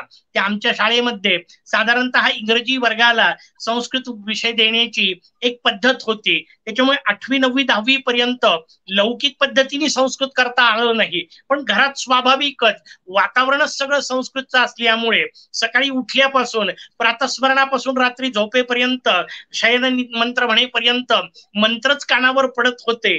बाळकडूच ते मिळालं. त्याच्यामुळे घराण्यातली ती परंपरा तर निश्चित आहे. अभ्यासाचं म्हणाल तर याच्यात गांभीर्याने येण्याकरता एक सहज घडलेला प्रसंग आपण आता विचारलं म्हणून आठवला. घरात कितीतरी ग्रंथ आहेत प्राचीन, अनेक ग्रंथांचं संग्रहण पडलोपार्जित आहे.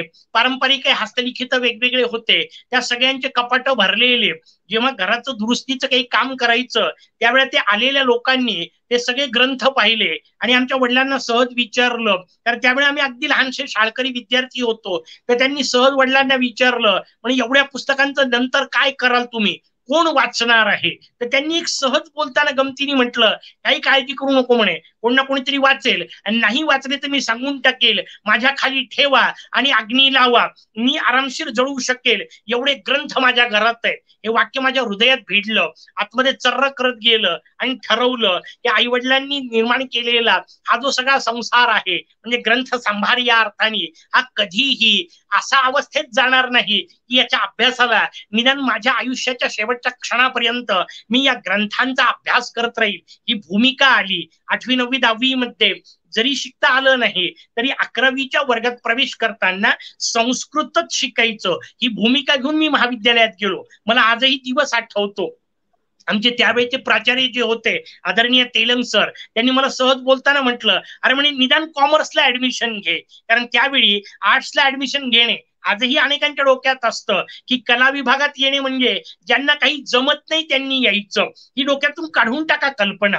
आता अनेकांना वेगवेगळे मार्ग तयार झालेले आहेत, त्याच्याबद्दलचा प्रश्न नाही. त्यांनी मला सहज बोलताना अरे निदान कॉमर्सला ऍडमिशन घे, मी त्यांना सांगितलं, म्हटलं सर निदानचा प्रश्न नाही, मला माझ्या गुणवत्तेच्या माध्यमातून कुठेही प्रवेश मिळू शकतो. मी या महाविद्यालयात आलोय केवळ संस्कृतचा अभ्यास करण्याकरता, आणि म्हणून संस्कृत 11वी 12वी आधीच सगळं पाठ केलं. 8वी 9वी 10वीचे पुस्तकं पाठ करून 11वी 12वी केली. त्यानंतर स्वाभाविक स्नातक स्तरापर्यंत, स्नातक स्तरावर विद्यापीठामध्ये 5वं गुणवत्ता स्थान मिळालं. आणखीन आनंदाचा विषय होता, पदव्युत्तर अभ्यासाकरता पुणे विद्यापीठात पिताश्रींनी प्रवेश करवून दिला, त्यामुळे ती आणखीन अद्वितीयता त्या सगळ्या अभ्यासाला मिळाली. तिथून पुढे PhD पर्यंतचा अभ्यास करता आला. आज सगळ्यांच्या समोर ठेवता येतोय, हे वेगवेगळे माध्यम वापरता येत आहेत. आपण म्हटलं ते अत्यंत बरोबर आहे की आज साधनं खूप उपलब्ध झाले, पण लक्षात घ्या या साधनांच्या बाबतीत थोडस सावधानता सुद्धा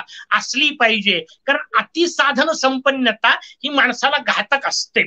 कोणत्या अर्थाने? आपल्याकडे संस्कृतमध्ये एक फार सुंदर सुभाषित आहे, पुस्तक स्थातु या विद्या परहस्तगत धनम प्राप्य काले समुत्पन्ने न सा विद्या न तत् धनम. त्यातला धनाचा विषय बाजूला ठेवू आपण सध्या. लक्षात घ्या, पुस्तकात असलेली विद्या ही आपल्या वेळेवर आपल्या कामी येत नाही. वाक्याचा अर्थ काय? वाक्याचा अर्थ कुठल्या तरी पुस्तकात लिहिलेलं आहे हे उपयोगाचं नाही, जे काय आहे ते माझ्या मस्तिष्कातच असलं पाहिजे. म्हणून पाठांतर ही भारतीय संस्कृतीच्या अभ्यासाची पद्धती होती. श्रुती म्हटल्या जातं आपल्याकडे ज्ञानाला, का? ऐकून तयार ठेवायचं, वाचून नाही. कारण वाचलेलं आपल्याला समजलं असं वाटत राहतं, आणि समजल्यानंतर आहे आपल्याजवळ पुस्तकात, वेळेवर पाहू ही मानसिकता निर्माण होते. साधनं जेवढे वाढतात तेवढा माणूस आळशी होत जातो. ही गोष्ट निश्चित समजून घेतली पाहिजे. आणि अध्ययनाच्या क्षेत्रात आपल्याला सजग असलं पाहिजे की केवळ समोर असून, केवळ युट्यूबवर असून, केवळ पुस्तकात असून, केवळ नेटवर असून उपयोगाचं नाही. कंठस्थ असलं पाहिजे, कंठातच असलं पाहिजे, पाठच असलं पाहिजे, कारण तेच वेळेवर कामी असतं, त्याच्यावर चिंतन करता येतं. या भूमिकेचा सुद्धा या निमित्ताने विचार करायचा. पण आज निश्चितपणे ही आनंदाची गोष्ट आहे की खूप मोठे साधनं आहेत ज्यांना मूळ ग्रंथ वाचणं शक्य नाही, कारण शेवटी मर्यादा काळाची कायमच राहणार आहे. आयुष्य माणसाचं फार मर्यादित आहे. नाही संस्कृत भाषा शिकता आली, पण आज बहुसंख्य महत्वपूर्ण ग्रंथांचे भाषांतर उपलब्ध आहेत. आपण आनंद घेऊ शकतो, लक्षात घ्या. आणि मग त्या दृष्टीने माझ्या शिवप्रभूंनी मला दिलेली आनंदाची ही भाषा, कारण लक्षात घ्या या राज्यामध्ये शिवप्रभूंचा आपल्यावरचा असलेला प्रभाव, आणि त्या शिवप्रभूंनी स्वतःची राजमुद्रा संस्कृत भाषेत त्यांना करावी वाटली. छत्रपती संभाजी महाराजांनी स्वतःची राजमुद्रा संस्कृत भाषेत केली, नुसती राजमुद्रा नाही केली. छत्रपती संभाजी राजे स्वतः संस्कृत मध्ये बुधभूषण सारखा महान ग्रंथ लिहिण्या इतके संस्कृतचे परिचित होते, संस्कृतचे तज्ञ होते. त्यांच्या मार्गावर चालत असताना या महाराष्ट्रातून संस्कृतचा प्रचार शिवप्रभूंची जणू काही आपल्याला मिळालेली देणगी आहे अशा स्वरूपात आपण सगळ्यांनी करायला पाहिजे. त्या दृष्टीने आपण निश्चितपणे प्रयत्न करणे आवश्यक आहे. अतिशय अतिशय उद्बोधक अशा माझ्या प्रत्येक प्रश्नाचं उत्तर आपण देत आहात. मी या मुलाखतीच्या अगोदर आपल्याशी अनौपचारिक चर्चा करताना असं म्हणलं होतं की संस्कृत भाषेवर ते अनेक आक्षेप आज जनसामान्यांमधून घेतले जातात. त्या आक्षेपांचं खंडन देखील आपल्याला आजच्या कार्यक्रमातून करण्याचा आमचा मानस आहे. तसे काही प्रश्न मी तुम्हाला विचारणार, पण ते सगळे प्रश्न विचारण्याच्या आधी आपण या सर्वांची इतक्या कुशलतेनं आणि इतक्या समय सूचकतेनं उत्तरं दिली आहेत की मला वाटतं की आता त्या प्रश्नांविषयी माझ्या मनामध्ये तरी काही शंका नाही राहिलेली. खरोखर आपली ही जी संस्कृत भाषा आहे ही अत्यंत उपयुक्त अशी भाषा आहे. या संस्कृत भाषेवर ते एक मोठा आक्षेप घेतला जातो की ही विशिष्ट वर्गाचीच भाषा आहे. अगदी स्पष्टच शब्दात बोलायचं झालं तर ही विशिष्ट वर्णाचीच भाषा आहे, आणि त्याच्याही पुढे जाऊन बोलायचं झालं तर संस्कृत भाषा ही विशिष्ट जातीचीच भाषा आहे. असा एक मोठा आक्षेप जो काही संस्कृत भाषेवरचा आहे तो आपण अनेक उदाहरणं देऊन, अनेक दाखले देऊन आणि अनेक मनाला पटतील असे ऐतिहासिक पुरावे देऊन आजच्या या आपल्या मुलाखतीच्या दरम्यान आपण सोडवलेला आहे. त्यानंतर आपण संस्कृत भाषेचं एक अतिशय वेगळं आगळं वेगळं असं महत्व आम्हाला सगळ्यांना सांगितलंय की संस्कृत भाषा ही अशी भाषा आहे की जे काही ज्ञान असलं पाहिजे ते पुस्तकात असून उपयोगाचं नाही, ते एखाद्या वेबसाईटवर ते असून उपयोगाचं नाही, ते एखाद्या संकेतस्थळावर असून उपयोगाचं नाही. जे काही ज्ञान असलं पाहिजे ते माझ्या मस्तिष्कामध्ये असलं पाहिजे, ते माझ्या अंतःकरणात विराजमान असलं पाहिजे. ज्ञान हे जीवनाचं परम ध्येय आहे. ब्रह्मज्ञान मिळवणं ही जीवनाची खरी मोक्ष प्राप्ती आहे आणि या ज्ञानासाठीचा जो अखंड प्रवास आहे तो अखंड प्रवास संस्कृत भाषा आपल्याकडून करून घेते. आणि संस्कृत भाषा साधन विरहित अभ्यास कसा करता येईल किंवा साधन विरहित साधना कशी करता येईल याची सगळ्यात मोठी मार्गदर्शक अशी आपली ही संस्कृत भाषा आहे. आणि कदाचित म्हणूनच या भाषेला देवभाषा किंवा देवभाषेचा दर्जा प्राप्त झालेला आहे. सर्वसाधारणपणे जनसामान्यांच्या मनामध्ये एक संस्कृत भाषेविषयी एक अतिशय कुतूहलाचा प्रश्न असतो की ही भाषा आत्मसात करण्यासाठी, ही भाषा प्रभावीपणे आणि प्रवाहीपणे उपयोगात आणण्यासाठी कुठले कुठले प्रयत्न करावे. आज शालेय जीवनामध्ये तर 8वी 9वी 10वी पासून संस्कृत विषय आपल्याला घेता येतो. आपल्या देशाचं दुर्दैव हे की आपल्या देशामध्ये इयत्ता 1ली पासून नव्हे, पूर्व प्राथमिक वर्गापासून परकीयांची, ज्या परकीयांनी 150 वर्ष आपल्या मातृभूमीवर ते बलात्कार केले, आपल्या मातृभूमीवर ते अत्याचार केले, त्या परकीयांची भाषा, त्या परकीयांचा वेश, त्या परकीयांची भूषा सांभाळण्यासाठी आपण अगदी आईच्या पोटातून लेकरू बाहेर आलं तेव्हापासून त्याला ती भाषा शिकवण्यासाठी प्रयत्न करतो. पण कुणी असा आग्रह धरायला तयार नाहीये की ही संस्कृत भाषा जी काही आहे ही अगदी गर्भसंस्कारापासून ते अध्ययन संस्कारापर्यंत संस्कृत भाषेचा आग्रह धरला गेला पाहिजे अशी मंडळी फार कमी आहेत. पण तरी देखील काही मंडळी अशी आहेत की आपल्यासारख्या महानुभावांकडून ज्यावेळेला आम्ही संस्कृत भाषेविषयीचं हे संस्कृत भाषेचं वैभव ऐकतो, ही संस्कृत भाषेची महती जाणून घेतो, त्यावेळेला आमच्या मनामध्ये अशी प्रेरणा निर्माण होते की आम्हाला देखील काही कारणांमुळे शालेय जीवनामध्ये संस्कृत भाषा शिकायला मिळाली नाही, राहून गेलं संस्कृत विषय घ्यायचा किंवा संस्कृत विषय शिकवण्याकरता आपल्यासारखं ऋषितुल्य व्यक्तिमत्व आमच्याकरता उपलब्ध नव्हतं. पण तरी देखील आता आम्हाला इथून पुढे संस्कृत शिकायची आहे किंवा आम्हाला संस्कृत आत्मसात करायची आहे अशी सर्वेशाम संस्कृत भाषा होण्याकरता एक व्यक्ती म्हणून व्यक्तिगत स्तरावर ते कुठले कुठले प्रयत्न केले पाहिजेत हे तुम्ही आम्हाला सांगा. वेगवेगळ्या स्तरांवर हा प्रश्न आपण थोडासा समजून घ्यायचा प्रयत्न करू. पहिली महत्वाची गोष्ट शालेय स्तरावर. शालेय स्तरावर संस्कृत भाषा ज्यांना वर्गात शिकता येत असते ते अत्यंत भाग्यशाली प्रश्न नाही, त्यांनी तो प्रयत्न जरूर करावा. जिथे नाही शक्य, पहिली महत्वाची गोष्ट लक्षात घ्या, अनेकांना ती कठीण का वाटते त्याचं उत्तर नुसतं संस्कृत भाषेत नाही तर आपल्या एकंदरीत शिक्षण पद्धतीत आहे. ही जी सगळी शिक्षण पद्धती आपली लिखाण आणि त्याच्या अनुवादाच्या पद्धतीने चालवली जाते त्याच्यातून पंचायत आहे. ही अडचण केवळ संस्कृत पुरती नाही लक्षात घ्या.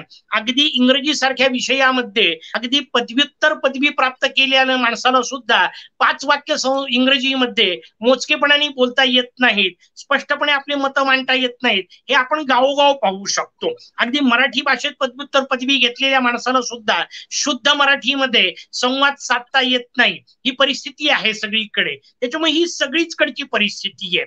दुसरी महत्वाची गोष्ट, कोणतीही भाषा जेव्हा आत्मसात करायची असते तेव्हा आपण मराठी आज शिकलो, कशा पद्धतीने शिकलो? मराठी आपण वाचून नाही शिकलो, मराठी आपण पाहून नाही शिकलो, मराठी आपण ऐकून शिकलो. ही पहिली महत्वाची गोष्ट.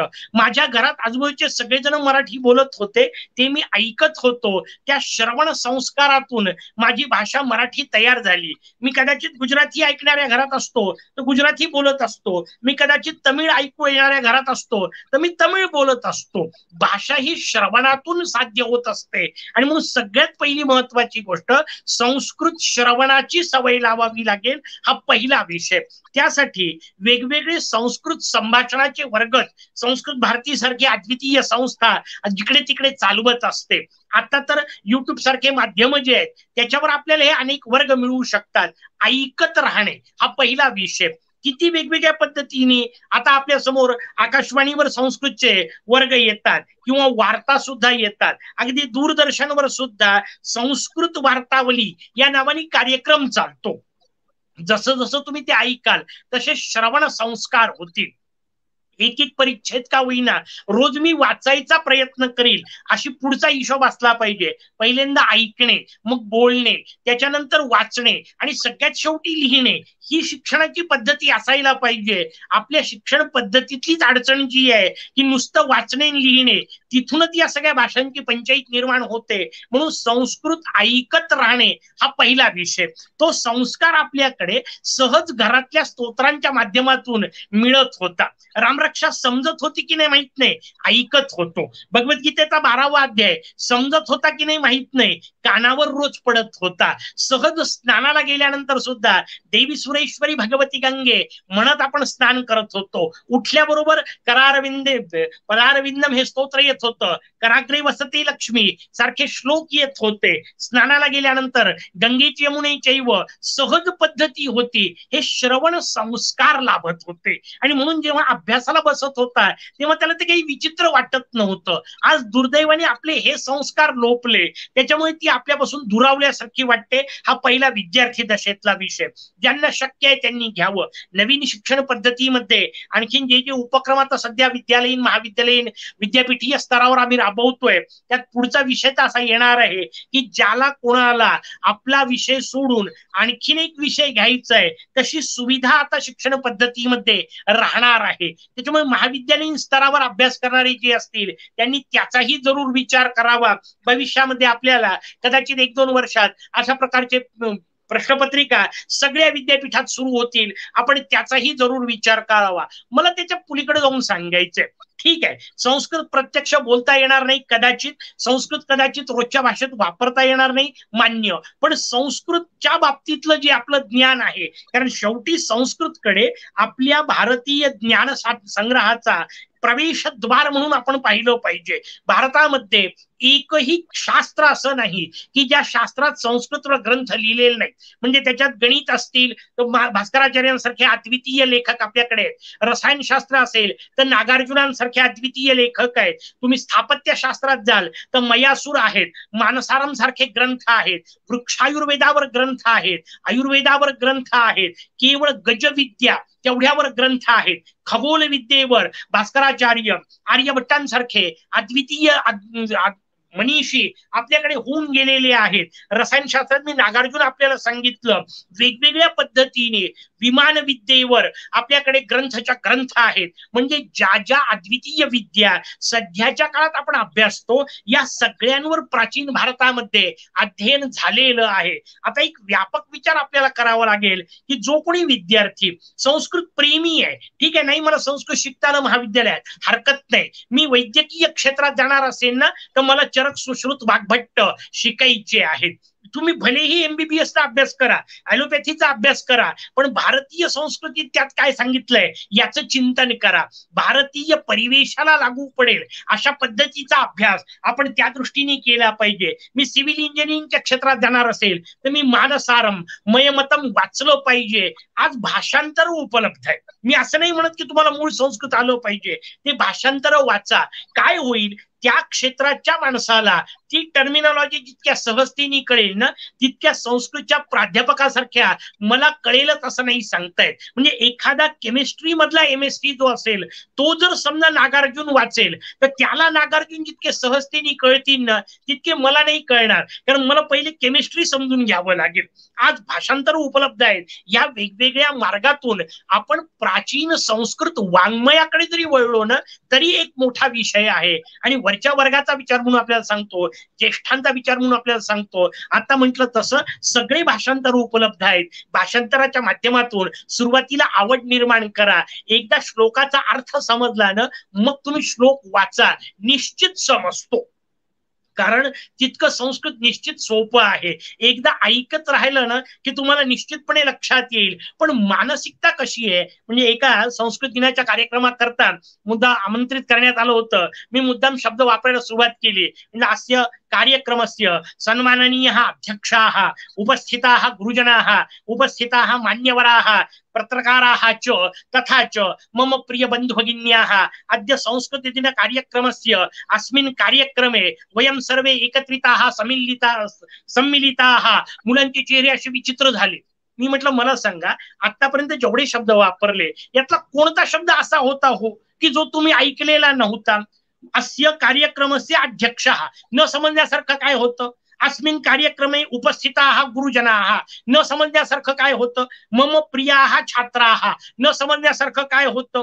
किंवा अस्य संस्कृत दिन कार्यक्रमस्य निमित्तेन वयम सर्वे एकत्रिताः सम्मिलिताः याच्यात न समजण्यासारखं काय होतं? सगळे शब्द समजू शकतात, पण आपली मानसिकताच अशी विचित्र झालेली आहे की अरे बापरे संस्कृत बोलतात, हे काय आपल्याला समजणार नाही. इथंच जर सुरुवात करत असाल तर पुढचे दार आपणच बंद केलेले आहेत. म्हणजे काहीही न समजणार इंग्रजी साहित्य आपल्याला ऐकलं किंवा तो माणूस धडधड इंग्रजीत बोलायला लागला, आपण ते लक्ष देऊन ऐकायचा प्रयत्न करतो. उर्दू मधली कितीतरी शेर शायरी सहजतेने किंवा हिंदी गाण्या चित्रपटांमध्ये सुद्धा गाण्यात वापरल्या जातात. ते शब्द आपल्याला समजत नसले तरी आपण आनंदाने ऐकतो. आणि संस्कृत मात्र कानावर पडलं की अरे बापरे काहीतरी आहे म्हणून जर बस बाजूला करत असेल तर आपण आपल्या प्रगतीचे दार बंद करतोय. त्याच्यामुळे पहिल्यांदा ही आपली भाषा आहे, आपल्याला शिकायची आहे, समजून घ्यायची आहे, ही मानसिकता तयार करावी लागेल. आणि लक्षात घ्या, ही मानसिकता बाहेरून नाही टाकता येत, ती तुमची तुमच्यात असावी लागेल. एकदा जर ती मानसिकता असेल ना, पुढचे सगळे मार्ग तयार आहेत, वाटेल ते मार्ग आपल्याला उपलब्ध आहेत. त्या मार्गावर आपण स्वतः जाऊ शकतो, जीवनाचं कल्याण करू शकतो. कारण ही जीवनाचं कल्याण करणारी भाषा आहे. मी वारंवार सांगत असतो प्रवचनांमध्ये, कायम लक्षात ठेवा, मेल्यावर स्वर्गात जाण्यासाठी संस्कृतचा वापर नाहीये, जीवनाचा स्वर्ग करण्यासाठी संस्कृत भाषा आहे. त्या दृष्टीने आपण आजचा उपयोग करून घ्यावा. अतिशय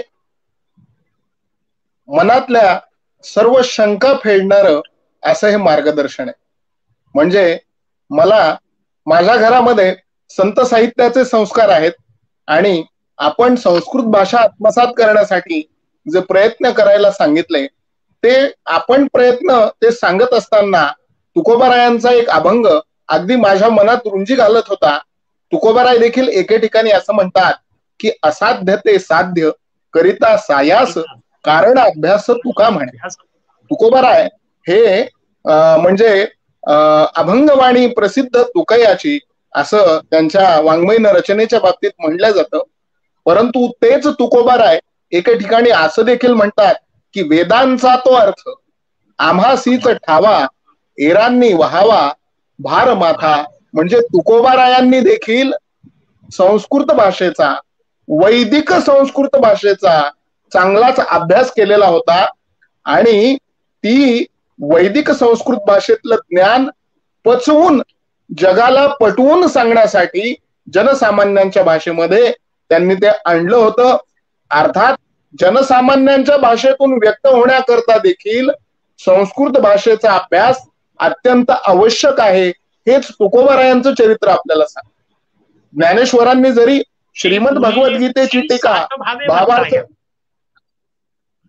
साच भावे वर्ताया बोलिले जे ऋषी, तीच परंपरा आम्ही पुढे चालवत आहे, हा त्यांचा स्पष्ट उल्लेख विषय आहे.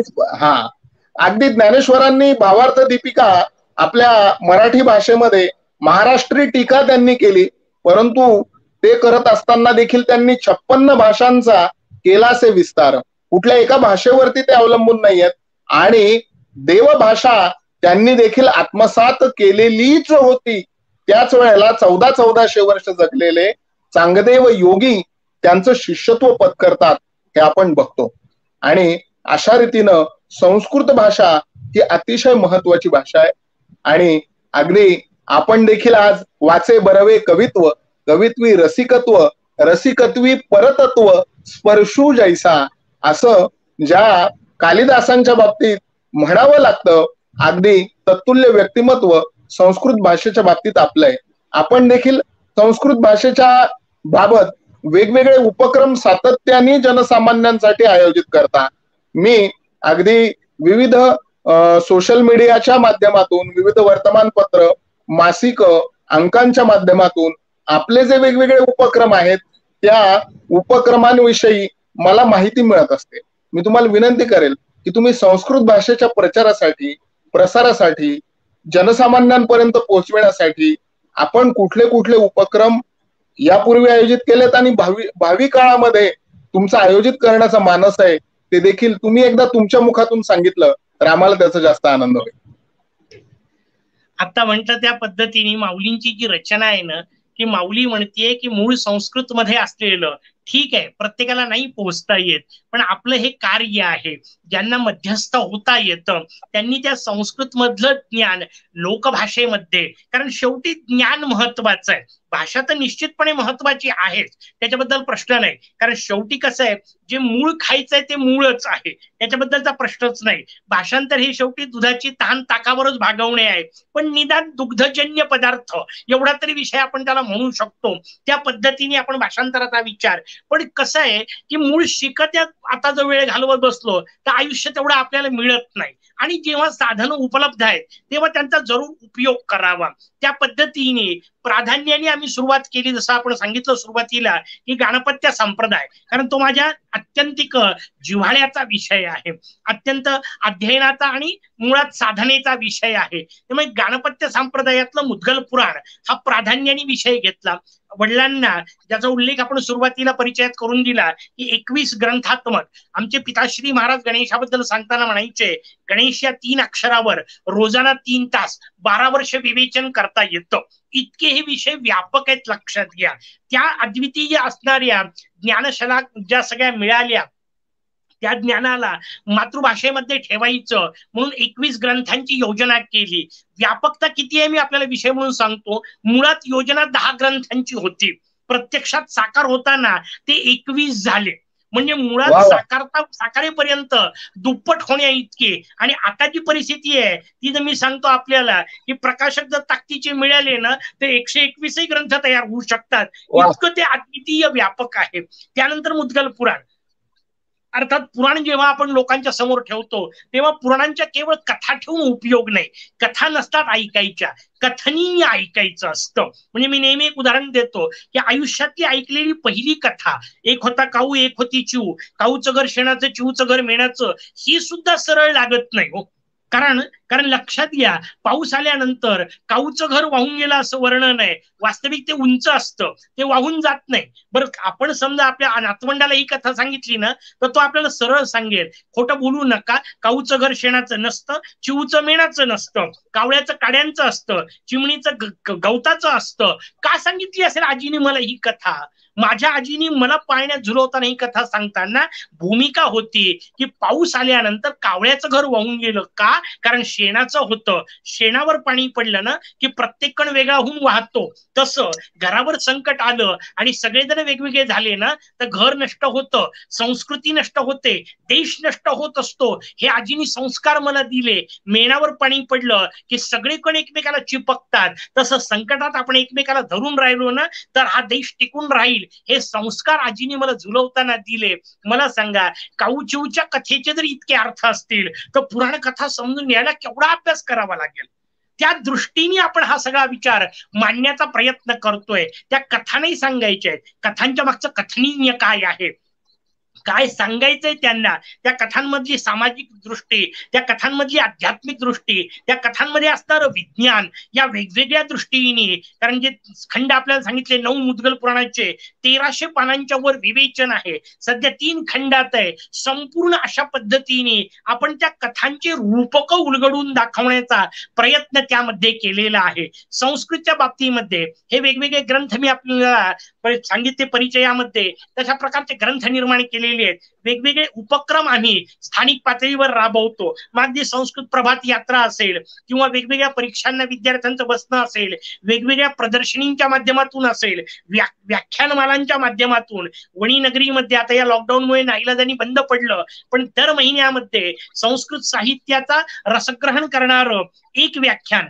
अशा पद्धतीची व्याख्यानमाला आम्ही जवळजवळ 4 वर्ष चालवली. अशा वेगवेगळ्या उपक्रमांच्या माध्यमातून. पण हरकत नाही, काळ जरी बदलला ना तरी इच्छा ज्याच्याजवळ असते त्याला मार्ग सापडतातच. आणि म्हणून आता हे युट्यूब सारखे नवीन माध्यम मिळालेत. किती मजेदार रचना आहे लक्षात घ्या. माझ्या वर्गातल्या विद्यार्थ्यांना शिकवाई करता खरं तर हे सुरू केलं. म्हणजे मेघदूतम असेल किंवा नीती शतकम, हे दोन्ही खरं तर आमच्या अभ्यासक्रमातले विषय आहेत. विद्यार्थ्यांना शिकवावं म्हणून ते व्हिडिओ तयार केले. पण गंमत लक्षात घ्या, विद्यार्थी माझ्या वर्गामध्ये 30-40 बसले असते. आज चॅनेलच्या माध्यमातून आपण 1300-1400 लोकांपर्यंत पोहोचतो. याचा अर्थ माझा वर्ग आता 1300-1400चा झालेला आहे. जे मला महाविद्यालयात कदाचित कधीच मिळू शकलं नसतं ते आपल्याला या माध्यमातून मिळतंय. कारण असंख्य लोकांपर्यंत आपण पोहोचतोय आणि शाश्वत स्वरूपात. कारण एकदा वर्ग झाला की वर्ग बंद झाल्यानंतर कदाचित त्या विद्यार्थ्यांनाही आठवेल की नाही निश्चित सांगता येत नाही. पण या नवीन माध्यमांचा फायदा हा आहे की तुम्हाला पाहिजे तेव्हा पाहिजे तितका वेळ ऐकता येतं.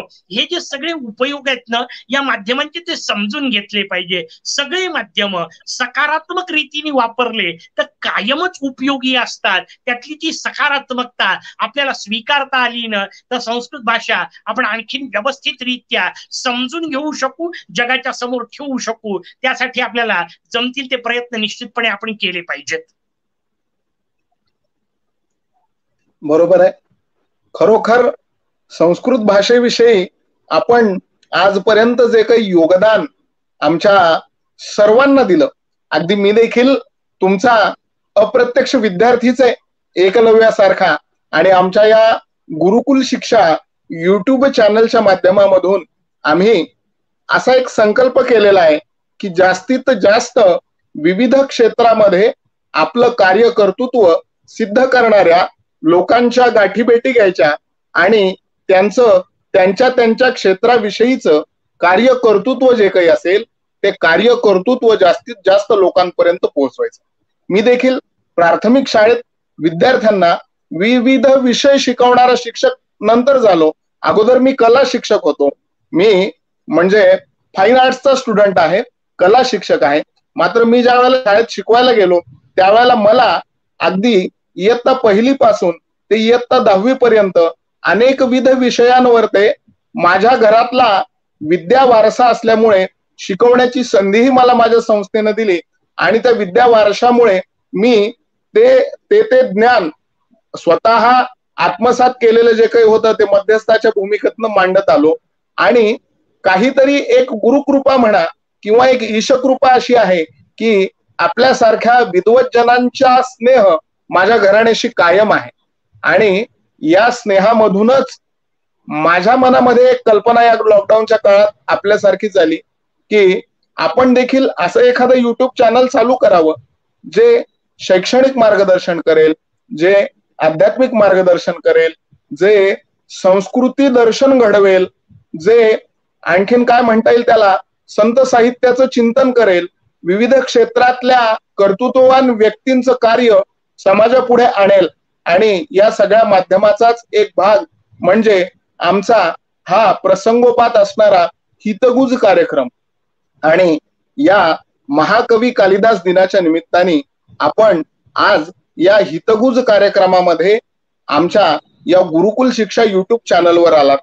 खरं पाहिलं तर सुरुवात आपल्यापासनं करायचा मानस होता या सर्व आमच्या हितगुज कार्यक्रमाचा. मात्र काही कारणवश त्यावेळेला आपला संपर्क होऊ शकला नाही. परंतु या अगोदर आम्ही देवर्षी नारद जयंतीच्या निमित्ताने आमच्या युट्यूब चॅनलवरून पत्रकारांची मुलाखत प्रकाशित केली, कीर्तनकारांची मुलाखत प्रकाशित केली. त्यानंतर आंतरराष्ट्रीय योग दिनाच्या दिवशी आम्ही भारताचे जे आंतरराष्ट्रीय योगदूत आहेत अशा योगदूतांची मुलाखत योगशास्त्रावर आधारित ती प्रकाशित केली. आणि आज महाकवी कालिदास दिन या निमित्ताने आपल्यासारख्या ऋषितुल्य व्यक्तिमत्वाने आमच्या सर्व प्रेक्षकांशी माझ्याशी हितगुज साधलं आणि महाकवी कालिदासांविषयी त्याचप्रमाणे गिरवाणवाणी संस्कृत विषयी अमौलिक असं आपलं चिंतन आणि आपलं मार्गदर्शन आम्ही आपल्याकडून मिळविलं आणि आपण देखील ते उदार हस्ताने दिलं आणि अतिशय अल्प सूचनेवरून वेळ अत्यंत कमी असताना देखील आपण अत्यंत व्यस्त कार्यबाहुल्यातून आमच्यासाठी उपलब्ध झाला. खरं पाहिलं तर आपल्यासारख्या महापुरुषांचे आपल्यासारख्या महानुभावांचं मार्गदर्शन हे कायम एक विद्यार्थी बनून आपल्या पायाजवळ बसून आम्ही सगळ्यांनी घ्यायला पाहिजे. परंतु सामाजिक परिस्थिती अशी आहे की आपल्यामध्ये खूप मोठा एक दुरावा, भौतिक दुरावा निर्माण जरी झालेला असला तरी आंतरिक जवळीक मात्र या लॉकडाऊनच्या काळामुळे आपल्या सगळ्यांमध्ये निर्माण झाली आणि या आंतरिक जवळीकीचं कारण म्हणजे आपला आजचा हा हितगुज कार्यक्रम. आणि आपण जी काही कृपादृष्टी, कृपेची बरसात आमच्या सगळ्यांवरती केली त्याचे आभार मानणं ही खरोखर आपल्यासारख्या विद्वान, मी म्हणतो मुद्दा आपल्यासारखे जे विद्वान सर्वत्र पूज्यते. म्हणूनच म्हटलं की आभाराच्या औपचारिकतेमध्ये न पडता आपण मेघदूतमच्या माध्यमातून, कारण कालिदास दिनाचा विचार आहे, शेवटी महाकवींच्या चिंतनावर जाऊन पोहोचू. मेघदूतम मधला एक मुद्दाम सांगतो, त्याच भूमिकेला घेऊन आपण संपूर्ण समाजात आभाराच्या शिवाय आपण ह्या कार्याचा भार कसा व्हायचा याचा विचार करू. मेघदूतमची भूमिका समजून घेत असताना, कारण आज दिवस त्याचा आहे लक्षात घ्या. मेघदूतमचा विचार करत असताना एक अत्यंत महत्वाची गोष्ट लक्षात घ्या. मेघ निघतो तिथून रामगिरीवरून आणि तो अलका नगरीपर्यंतचा प्रवास करतो. या सगळ्या प्रवासामध्ये वेगवेगळ्या गोष्टी आपल्याला दिसतात. ज्या दिलेल्या आहेत ना त्या तर समोरच आहेत, ज्या दिलेल्या नाहीत त्या समजून घेण्यात खरी मजा असते. खरा साहित्याचा अभ्यास तो असतो की जे सुचवलेलं आहे, जे सांगितलेलं आहे, जे निदर्शित केलेलं आहे ते समजून घ्यायचं. व्यवस्थित लक्षात घ्या, रामगिरीवरून निघालेला मेघ अलकानगरीत जाईपर्यंत संपूर्ण प्रवासात त्याला कुठेही एकही म्हातारा दिसला नाही, एकही रोगी दिसला नाही, एकही पिढीलेला गांजलेला दिसला नाही, एकही उकिरडा कुठे दिसलेला नाही, एकही भांडण कुठे दिसलेलं नाही, एकही मारामारी नाही, एकही विसंवाद नाही. वास्तविक समाजामध्ये या गोष्टी नसतात का? असणारच आहेत, कारण याच्याशिवाय समाज असू शकत नाही.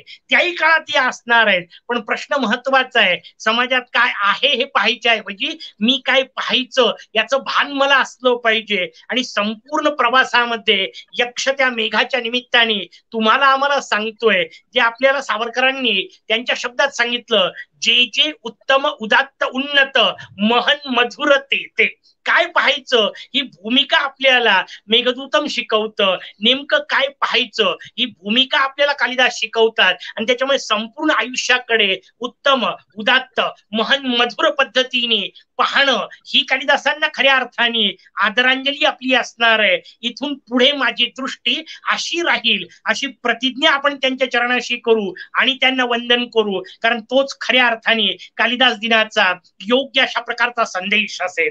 जयतु संस्कृतम. खरोखर कालिदासांचा हा अतिशय जो काही भावपूर्ण संदेश मेघदूताच्या माध्यमातून आपण जो काही दिला तो आपण सगळेजण घेऊया आणि एक आगळी वेगळी आदरांजली आपल्या सर्व गुरु शिष्य परिवाराच्या माध्यमातून आपण महाकवी कालिदासांच्या चरणी वाहूया. आणि तरी देखील आभार मानण्याची, कृतज्ञता करण्याऐवजी आपल्यासारख्यांची कायम कृपादृष्टी आमच्यावर राहावी यासाठी आपल्या ऋणामध्ये आम्ही सर्व आपले विद्यार्थी बनून जन्मोजन्मी आम्ही राहावं आणि आपल्यासारख्या ऋषितुल्य व्यक्तिमत्वांकडनं देवभाषेचं, गिरवाणवाणीचे धडे गिरवावेत असा आशीर्वाद तुम्ही आम्हाला द्यावा अशी विनंती मी आपल्या चरणावर ते करतो. आणि इथे आपण माझी तुम्हाला अशी विनंती आहे की आपण गिरवाणवाणीतलं एखादं सुंदरसं सुभाषित, औचित्यपूर्ण असं सुभाषित आम्हाला इथे म्हणून दाखवावं आणि त्यानंतर आपण आपल्या या कार्यक्रमाचा समारोप करूया. साहित्य संगीत कला विहीनः साक्षात पशु पुच्छ विषाणहीनः तृणन्न खादत्यपि जीवमानः तद्भाग ध्येयं परमं पशूनाम. त्यातला बाकीचा भाग सोडून द्या. साहित्य, संगीत आणि कला यांनी विरहित असलेलं जीवन हे मानवी जीवन नसतं. आपल्याला या तीन पैकी एक तरी निदान गोष्ट व साहित्य, संगीत, कलेचा आनंद घ्यावा. आणि या सगळ्या गोष्टी आपल्याला महाकवी कालिदासांच्या साहित्यात अत्यंत प्रचुर प्रमाणे पाहायला मिळतात. त्यामुळे साहित्याच्या या दिव्य अर्थाने, साहित्य, संगीत, कलेच्या अंगाने आणि विविध मिळणाऱ्या गोष्टींच्या माध्यमातून कालिदासीय साहित्याचा अभ्यास करण्याची प्रेरणा मा सरस्वती आपल्या सगळ्यांना देऊ, अशी शुभकामना. जयतु संस्कृतम. जयतु संस्कृतम. नमो नमः. इथे आपला कार्यक्रम आपण परिसमाप्त झाला असं जाहीर करतोय. आपल्या सगळ्यांचे आशीर्वाद मानतो, आपल्या सगळ्यांचे आशीर्वाद मागतो आणि सर्व प्रेक्षकांचे धन्यवाद मानतो आणि इथे कार्यक्रम संपला असं जाहीर करतो. धन्यवाद. नभमेघानि आक्रमिले, नभमेघानि आक्रमिले, नभमेघानि आक्रमिले, नभमेघानि आक्रमिले. तारांगण सर्वदा कुनि गेले, तारांगण सर्वदा कुनि गेले, नभमेघानि आक्रमिले.